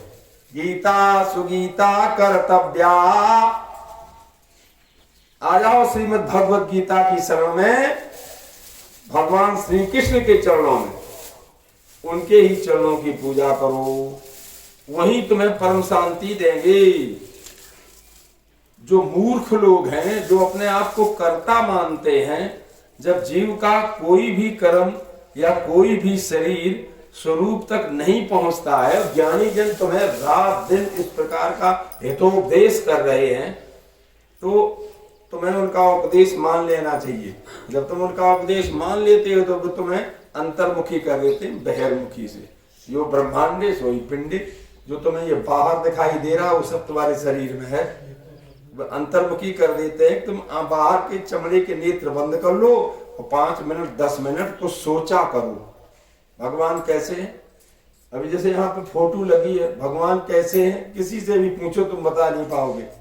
जब इसको 2-4 बार आंखें बंद करके ऐसे सोचोगे ना, राम के बगल में जानकी बैठी हैं, राम धनुष बाण पकड़े हुए हैं और राज सिंहासन पर बैठे हुए हैं। भाई मोर मुकुट बांधे कि नहीं बांधे? अब आंखें बंद करके सोच रहे हो तो उसको एक बार आंखें खोल के देख लो। हाँ, मोर मुकुट नहीं बांधे लेकिन मुकुट बांधे। तो इस प्रकार से उसको भगवान के ध्यान को करना है। तो स्वरूप में कोई भी क्रिया नहीं होती है। जो संपूर्ण क्रियाएं हैं वो सभी संसार में हो रही हैं। जो हम आप संसारी हैं इसलिए। अब भगवान ने अज्ञानी पुरुषों के लिए आदेश दिया है, प्रकृति गुण सम्मूढ़ा संजनते गुण कर्मसु। ऐसा जान करके हमें संसार में आसक्त नहीं होना चाहिए, क्योंकि हमें पता है कि ये संसार नाशवान है, हमारा शरीर भी नाशवान है, धीरे धीरे ये नष्ट हो जाता है। तो जो ज्ञानी पुरुष हैं वो अज्ञानी पुरुषों को काम करने से न रोकें। भगदर्पण बुद्धि से किए गए कर्म ये निष्काम कर्म या कर्तव्य कर्म होते हैं। कभी कभी कैसे हो जाता है कि कोई मूर्ख 4 इकट्ठे हुए हैं तो वो जो काम कर रहे होते हैं, तो जो जानकार लोग हैं कि देखो ये गलत काम कर रहे हैं, ये नहीं करना चाहिए, आप उनको काम करने से न रोकें। अगर खेल रहे हैं तो उनको खेलने दो। वो खुदाई कर रहे हैं या कोई काम कर रहे हैं, शारीरिक श्रम कर रहे हैं, उनको करने दो। अगर तुम्हें उन पर दया आ रही है तो आप उनमें मिल करके उनको कर्म से, दुष्कर्म से सत्कर्म की ओर प्रेरित कर दें बस। क्यों? क्योंकि पुरुषों से देवी देवताओं की जो सेवा पूजा मंत्र जप तप होता है उससे असुरों का श्रेष्ठ होता है, उनमें कट्टरता होती है। अभी हम किसी काम को करेंगे तो जितना शाम तक होगा हो जाएगा, जो बच जाता है तो उसको कल कर लेते हैं ना। शरीर में थोड़ी ताकत होती है, ज्यादातर असुर लोग आसुरी स्वभाव वाले, अगर थोड़ा बहुत काम बचता है तो उधर रोड पे गया, दो उसने दारू के पैग पिए और लौट के आया, 1 घंटा में सब काम कर दिया। यही आसुरी स्वभाव। तो इसलिए ऐसे व्यक्ति को जो काम कर रहा है, अगर तुम्हें लगता है कि ये काम शास्त्र की दृष्टि से ठीक नहीं है, समाज के लिए ठीक नहीं है, तो आप काम करने से नहीं रोकें। गीता का आदेश है। फिर क्या करें? आप उसको अच्छे काम में लगाएं, उसको समझाएं, उसको बताएं, उसके साथ में थोड़ी देर काम करवाएं। मान जाता है, हर आदमी मान जाता है समझाने से। अर्जुन को श्री कृष्ण गीता के अनुसार इसी प्रकार समझा रहे हैं। ये संतों का मत नहीं भाता, हमें अपना मत अच्छा लगता है, उनके लिए इस प्रकार से गीता में भगवान ने समझाया। तान विद्धि नष्टान चेतसा। देखो प्रकृति है जो, इसमें बदलाव है और रोजाना आप देख रहे हो कि बदलाव होता जा रहा है। तो ऐसे में अज्ञानियों का पतन होता जा रहा है और जो ज्ञानी जन हैं, जो हठी जन हैं, जो ने प्रभु का जो मत नहीं भाता है, ऐसे जो अज्ञानी जन हैं उनका लगातार पतन होता जा रहा है। तो उस पतन को अगर आप चाहते हो कि ऐसे अज्ञानियों की भी हमें कल जरूरत पड़ सकती है, तो उनका पतन मत होने दो, उनको समझाओ और उनको अच्छे रास्ते पर लगाओ। हर साधक को ये चीज व्यवहार में, आचरण में लानी चाहिए। जो अपना धर्म है वो सबसे श्रेष्ठ होता है और जो दूसरे का धर्म होता है वो भयभीत करने वाला होता है, इसलिए हमें उससे डरना चाहिए। धर्म है ना 3 प्रकार का होता है। साधक के स्वरूप में या प्रकृति में, स्वभाव में भिन्नता रहती है, पर जो साधना वाला साधक होता है वो एक स्वरूप हो जाता है। इसलिए हर साधक को साधना करनी चाहिए। प्रकृति है ना, ये साधक की साधना में सहायता पहुंचाती है, और जब कोई साधक अपनी साधना में फेल हो जाता है तो प्रकृति ही उसको उठा के पटक देती है, यहीं से वो उठता है और यहीं से गिर जाता है। हमें हो सकता है तो धर्म, अधर्म और कुधर्म, और फिर एक धर्म में से और निकलता है, वो होता है स्वधर्म। तो श्रेयान स्वधर्मो विगुणा, कल भी मैंने आपको बताया था स्वधर्म होते हमारे घर में, तो धर्म कहां होता है? तो धर्म जो संतों के मुंह में से निकलता है। घर धर्म वो होता है जो घर में जो बड़ा बूढ़ा 80 साल का 100 साल का व्यक्ति हो जाता है, उसके मुंह में से जो निकलता है वो धर्म होता है। अब किसी किसी का आदत होती है, जैसे सवेरे उठता है श्री गणेशाय नमः, दहगारी दहगारी दहगारी, और वो किसी किसी की होती है आगे। तो ऐसे नहीं, जब हम बड़े बूढ़े हो जाते, जब हमें अनुभव हो जाता है, मेरे मुंह में से धर्म निकलना चाहिए। तो स्वधर्म, ये जो हम आपस में जो एक दूसरे से संबंधित हैं, ये सब स्वधर्म होते हैं। इसलिए तो धर्म 3 प्रकार के होते हैं। तो जो पधर्म होता है, दूसरे का धर्म, उससे हमेशा डरना चाहिए। अबे दूसरे का धर्म क्या होता है? अभी देखो, पुरुष के धर्म में और नारी के धर्म में अंतर होता है। अभी जब नारी के धर्म को पुरुष करने लग जाएगा और पुरुषों के धर्म को नारी करने लग जाएंगी, विप्लव तो होनी होनी, महाभारत होगी। क्यों? क्योंकि तुम लोग अपना अपना धर्म छोड़ के दूसरे के धर्म को छोटा बताना, दूसरे के धर्म से भयभीत होना, ये सारी चीजें तुम में आ जाती हैं।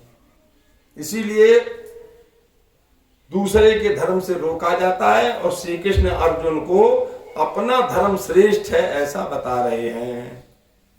तो अर्जुन ने भगवान से पूछा, प्रभु ये मनुष्य न चाहता हुआ भी जबरदस्ती लगाए हुए की तरह किससे प्रेरित होकर के ये पाप कर्म के आचरण करता है? भगवान ने बहुत अच्छी बात बताई कि हर पुरुष के अंदर एक कामना होती है, एक इच्छा होती है। काम एस क्रोध एस रजोगुण समुद्भवा। अच्छा, अभी एक बहुत अच्छी बात है, शरीर में होते ना, प्रकृति में 3 गुण होते हैं, सतोगुण, रजोगुण, तमोगुण। हम तुमसे पूछते हैं कि तुम में इस समय कौन सा गुण है, तो इसकी पहचान होती है सतोगुण, रजोगुण, तमोगुण। तो सबके शरीर में है वो, कोई नहीं छूटा उससे। तो हमारे अंदर भी एक गुण ऊपर होगा, 2 उसमें नीचे होते हैं। तो किसके शरीर में किस समय कौन सा गुण ऊपर होता है?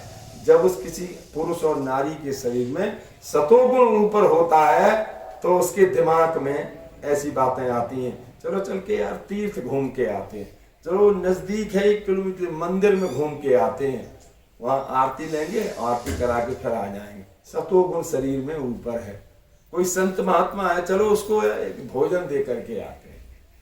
कोई अमावस पूर्णिमा, कोई ऐसे तीज त्योहार आ रहा है, एक ब्राह्मण को भोजन कराओ, निमंत्रण करके आओ उसका। इस प्रकार तो शरीर में सतोगुण ऊपर है और शरीर में रजोगुण ऊपर है, सतोगुण तमोगुण नीचे है। जिसके शरीर में रजोगुण ऊपर होता है, उधर वो कारखाने में मत जाना, वहां कथा हो रही है, नहीं 10 रुपया इस पे चढ़ाने पड़ेंगे, रजोगुण ऊपर है। इतना लोभ आ जाए जब शरीर में, ऐसे उस मंदिर में मत जाना, नहीं वहां माथा टेकना पड़ेगा, और माथा टेकने के बाद 2 रुपया भोले बाबा को वहां चढ़ाने पड़े, दान पात्र में डालने पड़े। रजोगुण सबसे ऊपर है। अच्छा, आप देखो, रजोगुण भी नीचे है और तमोगुण भी, सतोगुण भी ऊपर। अभी तुम्हारे शरीर में सबसे ऊपर क्या है? तमोगुण। तो कैसे जानोगे कि शरीर में तमोगुण ऊपर है? एक तो तुमने हमारी कोई गलती कर दी तो तुम पे हमें गुस्सा आ रहा, एक तुमने मेरी गलती नहीं की लेकिन मुझे तुम पे गुस्सा आ रहा है, चाकू हो तो तेरे पेट में मार दे। अरे जब हम तुम्हारे अपराधी नहीं तो हम पे गुस्सा क्यों आ रहा? तमोगुण ऊपर है। मेरे अपराधी के ऊपर भी इतनी गुस्सा आना कि उसको मिटा देने की भावना। ये 3 प्रकार के गुण प्रकृति के गुण होते हैं, जिनमें जो रजोगुण होता है उसमें से काम, एस, क्रोध, एस, लोभ, क्रोध, काम, ये तीनों गुण उसमें से निकलते हैं।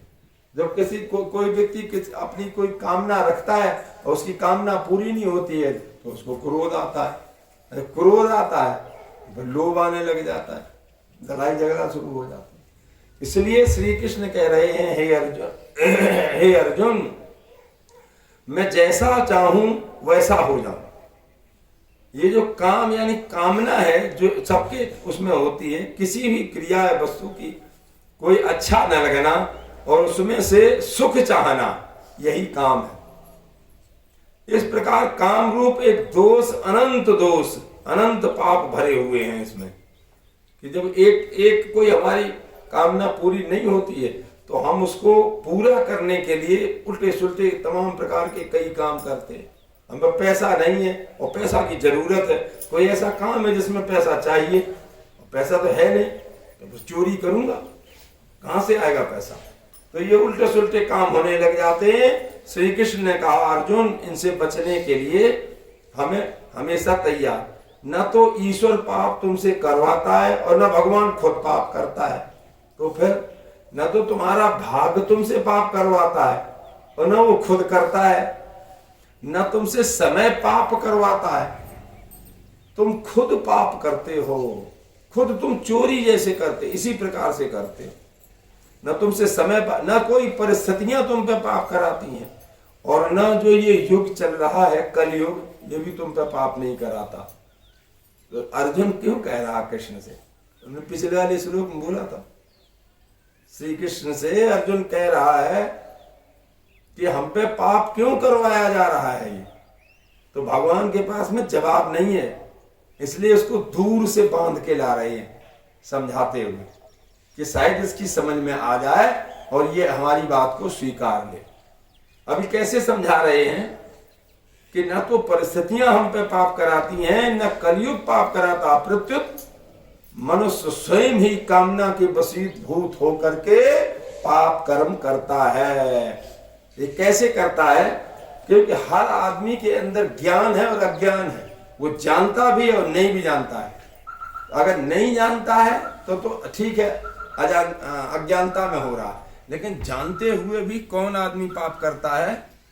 वो आदमी पाप करता है जैसे माँ के पेट में बच्चा होता है तो एक जेर के द्वारा ढका रहता है, धूमे नाब्रियतो बन्ही, जैसे अग्नि कहीं जल रही होती है लेकिन उसके ऊपर कोई ऐसा ईंधन डाल दो जिससे धुआं होता है तो धुआं दिखाई देता, आग तो दिखाई देती नहीं। तो यत्र यत्र धूमस तत्र तत्र अग्नि सहचर नियमो इति प्राप्ति, तो जहां जहां पर धुआं होता है उसके नीचे निश्चित ही अग्नि होती है। इस प्रकार से, इसी प्रकार से अज्ञान के द्वारा ज्ञान ढका हुआ होता है। जब कोई विद्यार्थी लगातार विद्यालय में जाता रहता है तो उसकी जो अज्ञान की जो परिधि होती है वो अलग हो जाती है और ज्ञान प्रकट हो जाता है। इसके धीरे धीरे इसको करना, यथा दर्शो मलिन च, ये मल क्या है? जो जन्म और मरण, यही गीता में मल के रूप में बताया गया है। अज्ञान के द्वारा, अहंकार के द्वारा, पाप के द्वारा तुम्हारी ज्ञान को ढका हुआ मानते हैं, ढक लिया गया होता है। इसलिए हम सबको चाहिए कि ज्ञान के द्वारा अज्ञान को अलग करें, दूर करें। मनुष्य से कोई पाप नहीं करवाता है, हम अपने कामना के वशीभूत होकर के ही खुद पाप कर्म करते हैं। जब हम पाप कर्म करेंगे तो भोगने के लिए तैयार रहो। क्यों? न हन्यते भोगे बिना भोगे जिनका नाश नहीं होता, ऐसे ये कर्म होते हैं। इसलिए हमें इनसे डरना चाहिए। बहुत समझाया लेकिन उसकी समझ में नहीं आ रहा। अर्जुन को श्री कृष्ण परमात्मा लगातार समझाते जा रहे हैं। अभी देखो, कामना के 5 स्थान होते हैं जो सबको पता होते हैं। अच्छा, ये जो तुम्हें जगत दिखाई दे रहा है इसकी स्वतंत्र सत्ता नहीं है, ये नष्ट होता रहता है, ये बदलता रहता है, ये नाशवान है। लेकिन हम इसको मान लेते हैं। हमने भाई घर बनाया, अब हमारी उम्र जब 100 साल की है तो हमारे मकान की उम्र भी 100 साल की है। तो स्वतंत्रता कैसे नहीं है? क्यों है? हमारी जितनी जिंदगी है उतने के लिए पर्याप्त है। तो बच्चे इसमें रहेंगे कि कहीं दूसरी जगह बनाएंगे, सब लोग जानते। तो फिर स्वतंत्र सत्ता जगत की नहीं है, तो फिर सत्ता है किसकी? भगवान की। तो जो ज्ञान विज्ञान सब कुछ भगवान ही है, तो फिर तुम इधर उधर क्यों मुंह छुपाए घूम रहे हो? परमात्मा की बंदगी करो, भक्ति करो। ज्ञान विज्ञान सबका नाश कर देता है काम, जो तुम्हारी कामनाएं। तो ये इन सबको जिंदा रखने के लिए ही हमें अहंकार से दूर रहना चाहिए, हमें कामनाओं से दूर रहना चाहिए।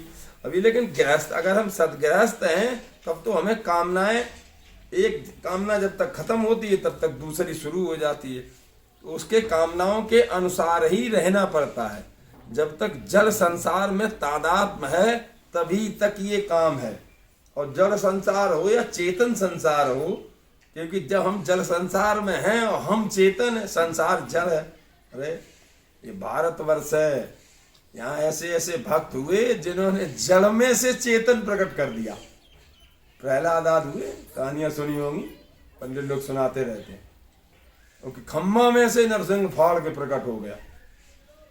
तो यहाँ ऐसे ऐसे लोग हैं। ये भारतवर्ष है, ये तमाम जगत में सर्वश्रेष्ठ माना जाता है इसी क्षेत्र में। इसीलिए तो हम सबको ऐसा चाहिए कि जितना थोड़ा बहुत जो भी समय निकलता है उसमें हम सब परमात्मा का चिंतन करें, भगवान का भजन करें। जितना भी समय मिलता है, ऐसा नहीं है कि तुम बहुत ज़्यादा देर तक उनका भजन करो या करते रहो, पर थोड़ा सा करना चाहिए। अब थोड़ा सा कैसे करना चाहिए? हाँ, ये जरूरी है। अगर हम मर्यादा में रह करके भजन करते हैं तो ज़्यादा श्रेष्ठ है, क्योंकि गृहस्थी में मर्यादा ही शास्त्र की विधि है। और मर्यादा दो प्रकार की है, एक तो रूढ़वादी परंपराएं हैं और एक शास्त्रीय परंपराएं हैं। तो रूढ़वादी परंपराएं तुम्हारे परिवार से तुम्हें जोड़ के रखती हैं, जो शास्त्रीय परंपराएं हैं ये समाज से तुम्हें जोड़ के रखती हैं। इसलिए मुझे दोनों ही माननी पड़ती हैं। अगर हम किसी भी एक का त्याग करते हैं, मान लो हमने शास्त्रीय विधि को त्याग दिया, तो समाज में से हम दूर हो जाते हैं। जो शास्त्रों को मानने वाले लोग हैं वो कहेंगे अरे ये तो नास्तिक आदमी है, ये कुछ मानता नहीं, भगवान का खंडन करता है, अच्छा नहीं करता। अगर रूढ़वादी परंपराओं का हम त्याग कर देते हैं तो हम परिवार से दूर हो जाते हैं। इसलिए रूढ़वादी परंपराओं को भी रखना है और वैसी जो परंपराएं हैं जो शास्त्रीय दृष्टि से, उनको भी रखना है। इस प्रकार से मैंने आपके बीच में तीसरा अध्याय संपन्न किया। ब्रह्म विद्यायाम योग शास्त्रे श्री कृष्णार्जुन संवादे कर्मयोगो नाम तृतीयो अध्याय। कृष्णाय वासुदेवाय हरये परमात्मने प्रणतकृष्णासाय गोविंदाय नमो नमः। अभी ज्ञान कर्म और संन्यास योग, बहुत बढ़िया बात है। जो कर्म योग को ही अविनाशी योग कहते हैं। जो कर्म योग कौन सा है? अभी देखो, ये जो तुम्हें गीता सुनाई जा रही है ये मृतलोक में कैसे प्राप्त हुई? श्री कृष्ण अर्जुन से कहते हैं बहुत समय पहले मैंने इस अविनाशी योग को सूर्य भगवान से कहा था। तो बहुत समय हो गया, तो सूर्य भगवान ने अपने पुत्र वैवस्वत मनु से इसी गीता को कहा था, और वैवस्वत मनु ने अपने पुत्र इक्ष्वाकु से कहा था, और फिर इक्ष्वाकु से जो तमाम ऋषि मुनि संत लोग थे उनको ये योग प्राप्त हुआ। तो जो ये गीता वाला योग है, ये जो तुम्हें सुनाया जा रहा है, तो ये परंपरागत ऋषियों को प्राप्त हुआ है, और ऋषियों के बाद में ये नीचे तक ऐसे आया है। ऐसे कैसे होता है? कभी कभी ऐसे हो जाता है, जैसे गीता तो खैर छोटो सो ग्रंथ है तो बहुत भारी ग्रंथ, लेकिन कभी कभी इसको कहता कोई और है और लिखता कोई और है, और फिर सुनाता कोई और है, पर सुनता कोई और है। तो इसलिए ये जो विषय है, जो अविनाशी योग है, जो श्री कृष्ण के द्वारा अर्जुन को प्राप्त हुआ है, ये थोड़ा सो कठिन योग है। और कठिन योग क्यों लग रहा है हमें? क्योंकि हम सब जोधा नहीं है, हम सब गृहस्थ हैं। हम सब अपने घर में बैठ के इस श्रीमद् भगवत गीता को सुन रहे हैं, और जो कृष्ण ने अर्जुन को सुनाया वो तो युद्ध के मैदान में सुनाया जा रहा है। तो उस समय युद्ध के मैदान में किस योग की कहाँ पर जरूरत थी, इस प्रकार से बताया गया है। तो मोह के कारण ये तीनों चीजें अलग अलग दिखती हैं, साधक, साधन और साध। तो साधक कौन है? हम सब हैं। साधन क्या है? तुम्हारा शरीर, जिसके माध्यम से तुम भगवान की पूजा करते हो, आरती करते हो। तो साधन धाम मोक्ष कर द्वारा, तो ये तुम्हारा शरीर ही तो है। इसलिए साध को प्राप्त करने से पहले, भगवान से मिलने से पहले, भगवान की पूजा करने से पहले अपने शरीर को ठीक रखना है। अगर तुम्हारा शरीर ठीक है तो सब कुछ संभव है, नहीं तो तुम कुछ नहीं, केवल बैठे बैठे मुंह चलाते रहोगे, बेकार हो जाओगे। इसलिए तो भगवान की भक्ति में शरीर का बहुत बड़ा योगदान है, और ये गॉड गिफ्ट है, ये सबको नहीं मिलता है। आपने देखा कोई रूपवान है और कोई कुरूपवान होता। जो कुरूपवान होता है उसकी नाक नहीं होती है, उसके कान नहीं होते, आंखें नहीं होते, पर जो पिछले जन्मों के पूर्ण प्रताप से जो शरीर तुम्हें दिए जाते हैं, तो उनमें उनके कुछ पाप कर्म रहे होते हैं, इसलिए उनको बदसूरत दी जाती है, लेकिन होते उनके भी सारी चीजें हैं। तो मित्र हो या भक्त हो, जो भी होता है सबको ये चीज दी जाती है। अर्जुन को अपना शिष्य भगवान श्री कृष्ण नहीं मान रहे ना, और अर्जुन यहाँ ये जो दोनों चीजें हैं, श्री कृष्ण और अर्जुन, ये एक दूसरे को सखा मानते हैं। सखा धर्म दुनिया में सबसे कठिन धर्म है, इसके आगे सारे धर्म फेल हैं, क्योंकि सखा धर्म में जो सहयोग की भावना, एक दूसरे के प्रति मरने मिटने की भावना, वो किसी धर्म में नहीं है। इसलिए कृष्ण जिसको भी सखा माने हैं, उसके साथ में रोते भी हैं, उसके साथ में हंसते भी हैं। तो कभी कभी कोई ऐसी चीजें हो जाती हैं, गलतियां हो जाती हैं, आदमी जब उनको नहीं समझ पाता है तो गलतियां कर देता है। जब वो ऐसी कोई गलतियां हो जाती हैं तो वो सुधारी जा सकती हैं, लेकिन कभी कभी सुधर जाती हैं और कभी कभी नहीं सुधरती हैं, तो जीवन बर्बाद हो जाता है। तो कैसे सुधर कैसे सकती हैं? एक बहुत छोटा उदाहरण है। नारद बाबा घूमते घूमते अपने पिताजी ब्रह्मा जी के पास में गए। पिताजी ब्रह्मा जी ने कहा, नारद क्या हो गया, कहाँ से आ रहे? मृत्युलोक से। तो हो क्या गया? अरे ब्रह्म ने अवतार ले लिया। तो ब्रह्मा जी ने वेद पलटने शुरू करे, बोले मेरे पास सूचना भी नहीं आई, और कहाँ लिखा है कि ब्रह्म ने अवतार ले लिया?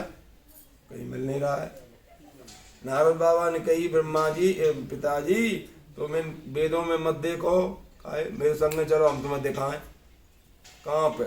बोले ब्रजमंडल है उत्तर प्रदेश में, और वहां पे कदम के पेड़ के नीचे खेल रहो है ब्रह्म। हाँ चलो, ब्रह्मा जी देखने आ गए। कभी कभी ऐसे अपराध हो जाते हैं। तो उन्होंने देखा आकर के, देखिए लपू डंडिया खेल होता है, वो खेल रहा था, तो उसमें शर्त रखी गई थी, जो हार जाएगा, हारने वाले की पीठ पे जीतने वाला बैठेगा। हरिहारो जीतो श्री दामा। अब वो श्री रामा जीत गया और भगवान श्री कृष्ण हार गया। तो श्री कृष्ण बन गया घोड़ा, श्री रामा उसके ऊपर बैठ गया। इधर ब्रह्मा जी अपने लोक से आकर के और आकाश मार्ग में अपने विमान पर बैठ करके देख रहे। नारद जी ने कहा, दिखाई दे रहा है? बोले नहीं दिखाई दे रहा। बोले वो जो घोड़ा बना है जिसकी पीठ पे श्री रामा बैठा, वो घोड़ा बना, वो तेरा ब्रह्म है। हम अभी यहीं से गए हैं इससे मिल करके। देखा भाई, ब्रह्मा जी बोले यो ब्रह्म नहीं हो सका। क्यों नहीं हो सकता? अगर ये ब्रह्म है तो मैं भी परीक्षा ले लेता हूँ। मति भ्रष्ट हो गई। तो भाई नारद जी कह रहे थे कि ब्रह्म है तो मान लेते। नारद जी उससे मिलकर गए हैं, लेकिन नहीं माना। जी परीक्षा लूंगा, तो ले लो परीक्षा। तो जितनी गौएं चल रही थी वो सबरी गौएं उठाई और ले जाके ब्रह्मलोक में सुला दी। अब जब लपो डंडिया खेल रहा था, थोड़ी देर श्री कृष्ण घोड़ा बने। बाद में श्री बलराम जी ने कहा, कन्हैया हाँ जाओ बछड़ा घेर के लाओ। तो बछड़ा घेरने गई, तो बछड़ा तो है ही नहीं। तो गौएं घेर के लाओ, तो गौएं भी नहीं है। तो जब तक भगवान उनको देखने गए तब तक ग्वाल बाल भी सब गाए, बजाओ बाजे। कोई नहीं बचा। अभी श्री कृष्ण आए कि अब तो बहुत बेइज्जती हो गई। तो श्री कृष्ण ने देखा कि कहीं कंस ने कोई राक्षस तो नहीं भेज दिया, ये सब गए कहाँ। सबको ऐसे ढूंढने के लिए निकले तो कोई दिखाई नहीं दे रहे। तो श्री कृष्ण आए, ने आकाश मार्ग की ओर देखा, हाँ हेलीकॉप्टर में चार मुंह धारण करके ब्रह्मा जी हंस रहे हैं। अच्छा ब्रह्मा जी तुमने किया है, ठीक है जाओ। ब्रह्मा जी अपने लोक के लिए जाते हैं। इधर भगवान ने आकृति और प्रकृति दोनों बनाए, बछड़ा बनाई, गौएं बनाई। आकृति बोलते हैं उनकी सकल सूरत को, प्राकृतिक बोलते हैं, प्रकृति बोलते हैं उनकी आदत को, स्वभाव को। जो गोपगण थे वो सभी बनाए, वो सब बन गए और सबने बन करके अपने घर में जाते हैं। कोई भी गोपी ये नहीं जान पाई कि ये हमारे पति देवता नहीं है। कोई भी माँ ये नहीं जान पाई कि वो हमारा बेटा नहीं है। कोई भी गऊ ये नहीं जान पाई ये मेरा बछड़ा नहीं है। कोई बछड़ा ये नहीं जान पाया ये मेरी माँ नहीं है। और सब कौन बना है? कृष्ण। इसी बीच में जो मनसुख की माँ है, ये पंडितानी है, ब्राह्मण है, इनने घोषणा कर दी, बोले जिसके घर में 6 साल की कन्या है, क्योंकि 12 साल तक कोई सहारक नहीं है, शादी ब्याह की लगने सब बंद, तो जिसके घर में 6 साल की कन्या है वो फटाफट ब्याह कर दे। तो सब लोग ब्याह की तैयारी कर, जितनी कन्याएं थी सब गोपगणों को ब्याही जाने लगी। अब ये किनके साथ में ब्याही जा रही हैं? तो तुम कथा सुन रही हो। इसलिए कृष्ण के इतने ब्याह हुए, ऐसे नहीं हुए कि जबरदस्ती कहीं से पकड़ लाया हो। सब कृष्ण के साथ में विवाह हुए। अब जब 1 साल हो गया, ब्रह्मा जी ने सोचा ब्रजमंडल में चल के देख आए। एक तो तुम चोरी करके गए और अब मालिक के घर में आ रहे हो कि चोरी करके मैं गया था। वहां जब देखने आए, कदम की पेड़ के नीचे बैठ के बंसी बजा रहा है, सब ग्वाल बाल खेल रहे, भांडीर वन में गौएं चल रही, निधि वन में बछड़े चल रहे, किसी बात की कोई कमी नहीं। ब्रह्मा जी ने सत्या के कतरे नेति, मैं तुम्हें ये दृष्टांत क्यों दे रहा हूं, कभी कभी अपराध हो जाते हैं, तो अपराध के लिए कृष्ण से एक बार पूछा, द्वारका में जब ये राजा बन के रह रहे श्री कृष्ण, हाँ तो राजाओं में तुम्हारी बहुत अच्छी गिनती है, आखिर तुम प्रजा को कैसे हैंडलिंग करते हो, प्रजा के साथ में कैसे व्यवहार बर्ताव करते हो। श्री कृष्ण ने कहा, अरे वो तो बहुत सरल चीज है, क्या जो छोटे हैं अगर वो गलती कर उनको माफ कर दो, और जो बड़े हैं हाथ जोड़ के माफी मांग लो। राजा का गुण है, बहुत बढ़िया। ब्रह्मा जी आए, सबको देखा आकर के श्री कृष्ण खेल रहे थे। भगवान ने सोचा, ब्रह्मा जी ने सोचा, अब ये जो नीचे जो गोप ग्वाल बाल हैं, गौएं हैं, बछड़े हैं और जो गोप खेल रहे हैं, ये सही है कि जो हमने अपने ब्रह्मलोक में सुला रखे हैं वो सही है, इनमें से नकली कौन है? इधर भगवान ने देखा कि ब्रह्मा फिर आ गया मेरे पास, फिर ये कुछ ऊधम करेगा, तो भगवान ने यहाँ से लगाई छलांग और सीधे पहुंचे ब्रह्मलोक में। वहां दरवाजे पर गए तो द्वारपाल खड़े थे। भगवान ने कहा, तुम मुझे जानते हो? हाँ महाराज, आप हमारे ब्रह्मा हो। हाँ फिर ठीक है, देखो मृतलोक में एक छलिया आया हुआ है, अगर वो थोड़ी देर में मेरे पीछे पीछे नकली ब्रह्मा बन के आए तो तुम उससे डंडे से पिटाई लगाना। द्वारपालों को ऐसा समझा दिया, और अब मैं अंदर जा रहा हूँ, सामने सिंहासन पर बैठा हूँ, अगर कोई बात होती है तो हमें जोर से आवाज लगाना, मैं दौड़ के आ जाऊंगा। भगवान गए अंदर और ब्रह्मा बन के बैठ गए, और तब तक जो असली ब्रह्मा वो पीछे से आ गए। उसने भाई देखे तो चल के, हमारे जो ब्रह्मलोक में शयन कर रहे हैं वे गोपगण ग्वाल बाल गौएं कौन है? यहाँ तो गोपगण ग्वाल बाल गौएं सब चल रही हैं, सब खेल रहे हैं, सारे काम हो रहे हैं, हमें लगता है ये पूर्ण ब्रह्म है। पर फिर भी विश्वास नहीं, इसलिए दोबारा लौट के आए। द्वारपाल ने जैसे ही देखा ब्रह्मा नकली बन करके आ रहा है, असली ब्रह्मा तो भीतर बैठो है, तो ये पहले से चिल्लाने लगे, आओ आओ बूढ़े बाबा आओ, देख रहे हो हमारे हाथ में लाठियां हैं, और मार बजेगी तुम पे। ब्रह्मा जी ने कही, द्वारपालो तुम्हें क्या हो गया है? हम जानते हैं तुम मृतलोक से आ रहे हो। ब्रह्मा जी ने कहा, आ तो मृतलोक से रहा हो, तो तुम नकली ब्रह्मा हो।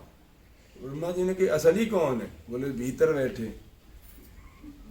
अब धोबी को कुत्ता घर को न घाट को। अब ब्रह्मा जी ने रोना शुरू किया, ये तो राजगद्दी भी गई हो, वहां वो नाराज हो गया हम पे। तब ब्रह्मा जी यहाँ से लौट के वापस आए, यहाँ श्री कृष्ण की आके स्तुति की।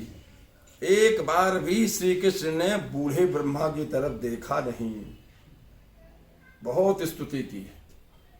जब नहीं देखा है तब ब्रह्मा जी रोए और रो करके एक नई स्तुति की है। उच्छे परम गर्भगतस्य पादयु, मैं जब पैदा हुआ था तो मैंने अपने पिता को देखा, मेरी माँ नहीं थी। किम कल्पते मातुरधोक्ष जागसे, है ना लाइन? अच्छा अच्छा, आपने देखा होगा ना, तुमीव माता च पिता तुमीव। छोटे छोटे कम बड़े बड़े छोटे छोटे बच्चे आजकल ये श्लोक बोलते हैं, तुमीव माता। माता का शब्द आगे क्यों है? माता का नाम पीछे होना चाहिए था, पहले नाम किसका होना चाहिए? पिता का। स्तुति देखो ब्रह्मा जी की कि पिता जगदीश्वर मान करके सारी स्तुति कर ली। वो कृष्ण तो देखा भी नहीं ब्रह्मा जी की तरफ। उस समय जब आप कोई भी ऐसे नाम देखोगे ना, लक्ष्मी नारायण, तो नारायण के आगे लगी लक्ष्मी, राधा कृष्ण सीताराम उमा महेश्वर, सब में पहले कौन है? माता। आज ब्रह्मा जी वही स्तुति कर रहे हैं, प्रभु जब मैं पैदा हुआ तो मैंने पिता को देखा, मेरे कोई माँ नहीं थी।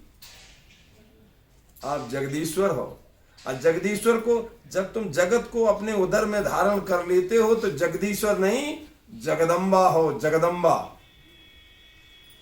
भगवान ने कहा ये कौन सी स्तुति कर रहा है? जब माँ के पेट में बच्चा होता है, 7-8 महीने का हो जाता है, तो कुछ हाथ पैर चलाता, माँ को बहुत दर्द होती है। माँ ये कभी नहीं सोचती, हे जगदम्बा कृष्ण से प्रार्थना कर रो ब्रह्मा कि जब तू मेरे उदर से निकल के बाहर आएगा तो तेरे द्वारा किए गए एक एक अपराध की तुझे सजा दूंगी। आप मेरी माँ हो, मुझे माफ कर दो। श्री कृष्ण घूम के खड़ा हो गया, बस बस बस ब्रह्मा ज्यादा चालाकी मत दिखाओ, हमें तुम जगदम्बा बना दो या और कुछ भी बना सकते हो, क्योंकि तुम रचना रचते हो। दोबारा ऐसी गलती मत करना, जाओ अपने लोक में राज सिंहासन पर बैठ करके सृष्टि करो, चलो। इस प्रकार से स्तुति करके लोग चले। तो कभी कभी कई ऐसी गलतियां हो जाती हैं जो घर परिवार में होने लायक होती हैं, तो उन सभी गलतियों का प्रायश्चित होता है, उनको सुधारा जा सकता है। जैसे जैसे जैसे मैंने तुम्हें बताया कि कृष्ण से जब पूछा गया था, भाई तुम इतने बड़े राजा हो लेकिन तुम्हारी प्रजा तुमसे इतनी खुश क्यों रहती है? अरे महाराज इसलिए वो खुश रहती है, हम छोटे गलती कर देते हैं, हम उन्हें माफ कर देते हैं, और हमसे कोई गलती हो जाती है तो जितने बड़े होते हैं हम हाथ जोड़ के माफी मांग लेते हैं, आगे बढ़ते रहते हैं। इसलिए ठीक है, इसी प्रकार से कल भी गीता सुनने आना है सबने।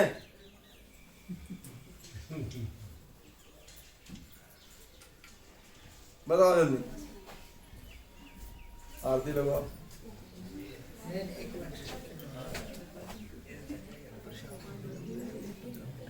अच्छा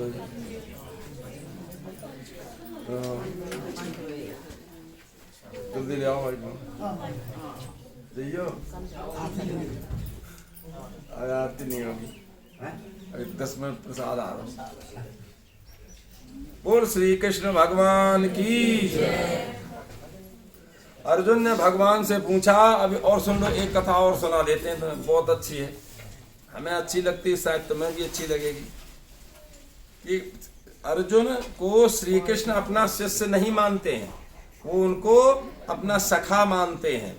जब सखा मानते हैं तो सखेति मत्वा प्रसभम युदुक्तम, सखा भाव में किसी भी प्रकार की हंसी मजाक बातचीत की जा सकती है। हाँ, आपने देखा जहाँ समान ज्ञान होता है, जहाँ समान उम्र होती है, तो वहां पर हंसी मजाक हो जाती है, और वहां सखा भाव ही सबसे श्रेष्ठ माना जाता है। रामायण में भी देखा होगा, सखा धर्म निभय के भांति किस प्रकार से निर्वाह हो रहा है, तो वो सब चीजें बता देते हैं। तो एक बार नहीं कई बार ऐसा होता है। मैं अपनी, भगवान ने कहा अर्जुन से, मैं अपनी योग माया से प्रकट होता हूं। तो भगवान की योग माया कौन सी है? सबसे पहली माया तो भगवान की कि तुम भगवान के तरफ, साधक भगवान के तरफ देखे और भगवान साधक की तरफ देखें, हल्के से मुस्कुरा दें। आंसू जन उन्माद करीच माया, ये भगवान की सबसे बड़ी माया है। अर्जुन से श्री कृष्ण कह रहे हैं, जब मैं इस जगत को प्रकट करता हूं तो हमारी 3 प्रकार की माया चलती है मेरे साथ में। एक तो योग माया होती ही, पर वो जो योग माया होती है वो 3 प्रकार की होती है। एक स्वमोहिनी, एक दूसरी स्वजन मोहिनी, तीसरी विमुख जन मोहिनी। तो जो स्वमोहिनी माया है, जिसपे भगवान खुद मोहित हो जाता है, वही सीता है, वही राधा है। जो स्वमोहिनी और स्वजन मोहिनी, और जो भगवान अपने भक्तों पे मोहित हो जाते हैं, ये भगवान की स्वजन मोहिनी माया है। और विमुख जन मोहिनी एक भगवान की ऐसी माया है कि भगवान का दुश्मन भी भगवान पे मोहित हो जाता है। ऐसी ऐसी कथा तुमने सुनी होगी, बहुत सारी है कि हाँ, वो सूर्पनखा के नाक कान काट लिए, तो सूर्पनखा गई तो वहां 14,000 फौज लेकर के वो खरदूषण पड़ा हुआ था। तो उसने जब देखा कि बहन, हाँ ये किसने की तुम्हारी हाल, अरे यहाँ बैठे हुए हैं तो धनुष बाण लेकर के, चलो अभी उनको मार देते हैं। सूप ने कहा, बोली चलो। तो भाई चलो तो मेरे संग पे, होश में चलना। काहे? बोले बहुत सुंदर है। चलो भाई, वहां गए। अब ये भगवान की विमुखजन मोहिनी माया है कि खरदूषण आए, यद्यपि भगनी कीन कुरूपा, बदलायक नहीं रूप अनूपा। तो मारने योग नहीं हो, खड़े होकर के सोच रहे। सूप ने कहा, चिल्लाई, खरदूषण क्या सोच रहे हो? यही तो हमने सोचा, नाक कान सब साफ कर दे इनने मेरे, इसलिए तुम ऐसा मत करो, धनुष बाण उठाओ, लड़ाई लड़ो। अभी खरदूषण जब तक धनुष बाण चलाते तब तक तो एक बाण में 14,000 साफ, दूसरे लक्ष्मण ने मारो सो ये साफ, सब खत्म। इसके बाद थाने में जब बात नहीं बनी तो भाई आ गई कोतवाली में, लंका में आई। यहाँ रावण ने जिस समय देखा, बोले बहन सूप ने कहा क्या हुआ? ऐसे हुआ। चलो भाई, तो तुमने खरदूषण को नहीं बताया था? बताया था। सचिव बोले बोले खरदूषण महाराज। हाँ, अब मैं आपको बताऊं तो इसे हम अपनी बताने के पहले तुम्हें खरदूषण की भाषा सुना देती हूँ। प्रका बता रही है, ये दो कौन सुघर नप भूषण, ये इतने सुंदर दोनों कौन हैं? इसी चीज में मारी गई। तो भगवान की जो विमुखजन मोहिनी माया है, भगवान का दुश्मन भी जो भगवान के सामने आता है वो मोहित हो जाता है। ऐसे भगवान के भक्तों की माया, ऐसे भगवान की अपनी माया। किसी किसी पर भगवान खुद मोहित हो जाते, उनके साथ में नाचते हैं, खेलते कूदते हैं, स्कूल पढ़ने जाते हैं, और अगर गलती हो जाती है तो माफी मांगते हैं, क्षमा मांगते हैं। इस प्रकार से अर्जुन को श्री कृष्ण बता रहे हैं हमारी 3 प्रकार की माया है। अजोपि सन्नव्यता व्ययात्मा भूतानाम ईश्वरोऽपि सन् प्रकृतिं स्वमधिष्ठाय संभवायात्मायां। मैं अजन्मा हूं, मैं अविनाशी हूं, मैं स्वरूप होते हुए भी तथा संपूर्ण प्राणियों का ईश्वर होते हुए भी अपनी प्रकृति को अधीन करके अपनी योग माया से प्रकट होता हूं। तो भगवान प्रकट होते हैं, और जब भगवान प्रकट होते हैं तो श्रीमद् भगवत गीता सुनाते हैं। भगवत गीता में अर्जुन को कैसे सुनाते? देखो, कोई भी शक्तियां जब भी प्रकट हुई हैं तो उन्होंने अपने भक्तों को आश्वासन दिया है गीता में कहा यदा यदा हि धर्मस्य ग्लानिर्भवति भारत। तो रामायण में कहा जब जब हो ये धर्म की हानि न, ये मजा नहीं आता। मजा किस में आएगा? जन डर प्यू मुनि सिद्ध सुरेशा तुम ही लाग धारी हो नर भी। यहाँ में जान है। कहीं तो टीवी भी माता राधी, बच्चा छोटे छोटे बच्चा रटे हुए, एक 1.5 साल को 2 साल को गायत्री मंत्र बोल रहा हूँ। ये कहाँ है? ये भी बोल रही कुछ। तो इस पर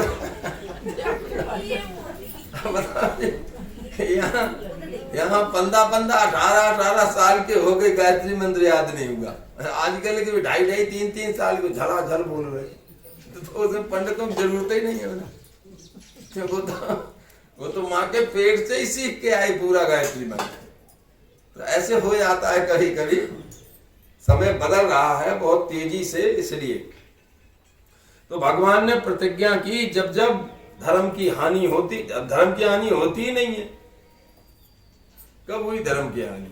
थोड़ा सा छुपाव हुआ है बस, उसी को कोई न कोई प्रकट हुआ और उसने प्रकाश में ला दिया। हाँ, ये इतना जरूर है, परित्राणाय साधूनाम, कि संत महात्माओं पे अत्याचार जरूर हुए। अब तो संत महात्माओं पे अत्याचार तो होने ही है। क्यों? अरे भाई संत महात्मा कहाँ के दूध के धोए हैं, कोई बदमाश रहे।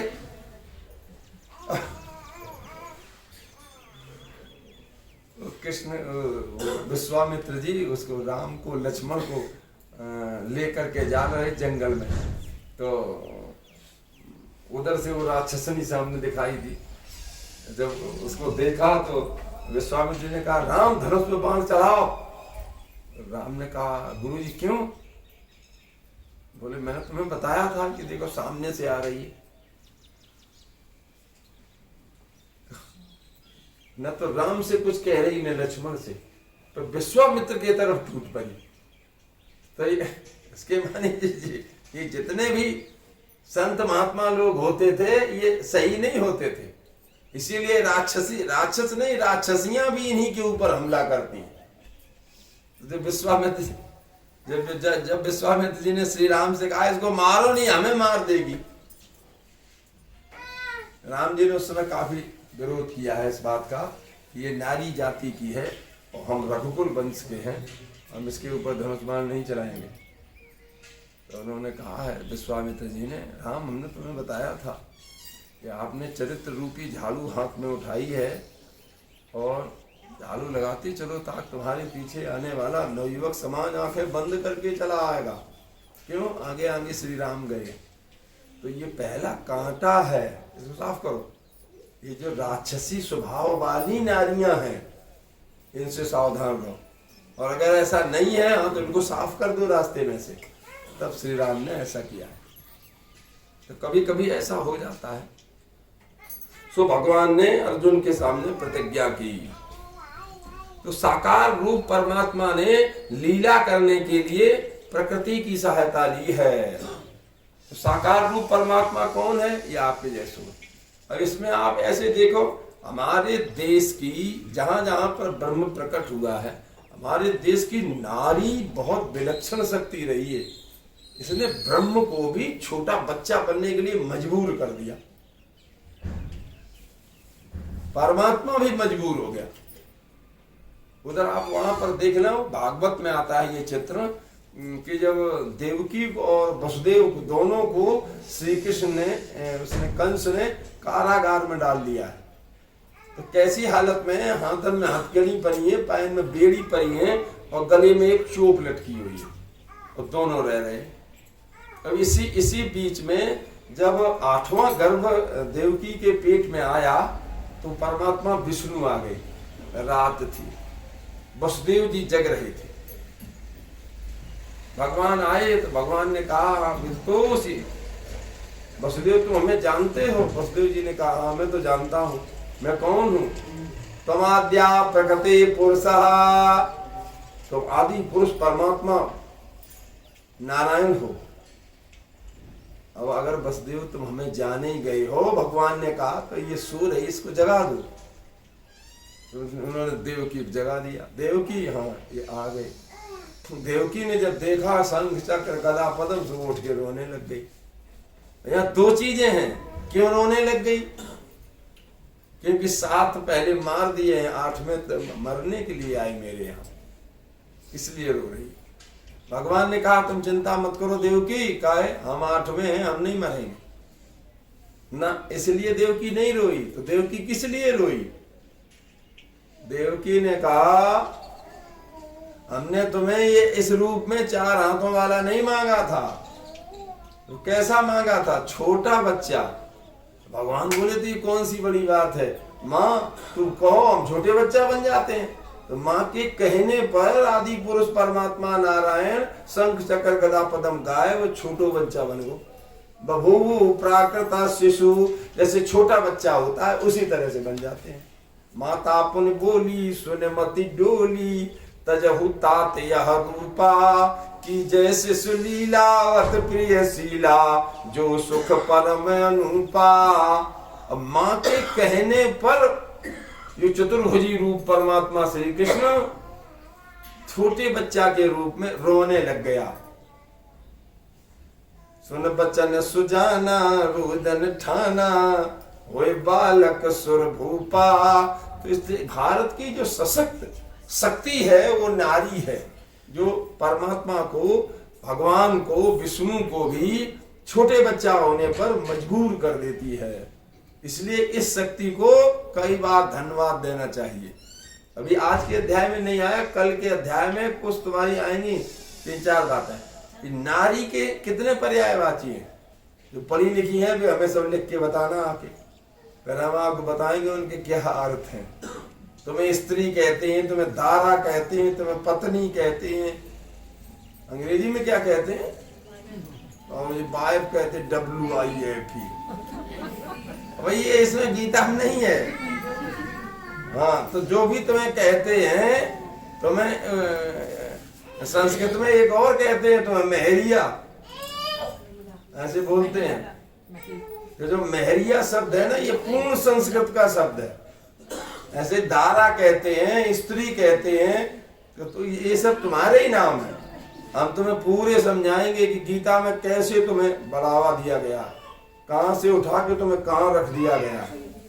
तो इस तरह से आप इसको मानना।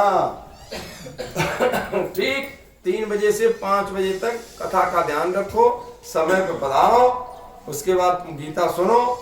24 तारीख को शायद भंडारा है, प्रसाद जरूर पाने के लिए पधारो। 2 मिनट भगवान नाम कीर्तन और आगे आरती। गोविंद मेरो है, गोपाल मेरो है, गोविंद मेरो है, गोपाल मेरो है, श्री मुरली मनोहर नंदलाल मेरो है, श्री मुरली मनोहर मेरो है, गोविंद मेरो है, गोपाल मेरो है।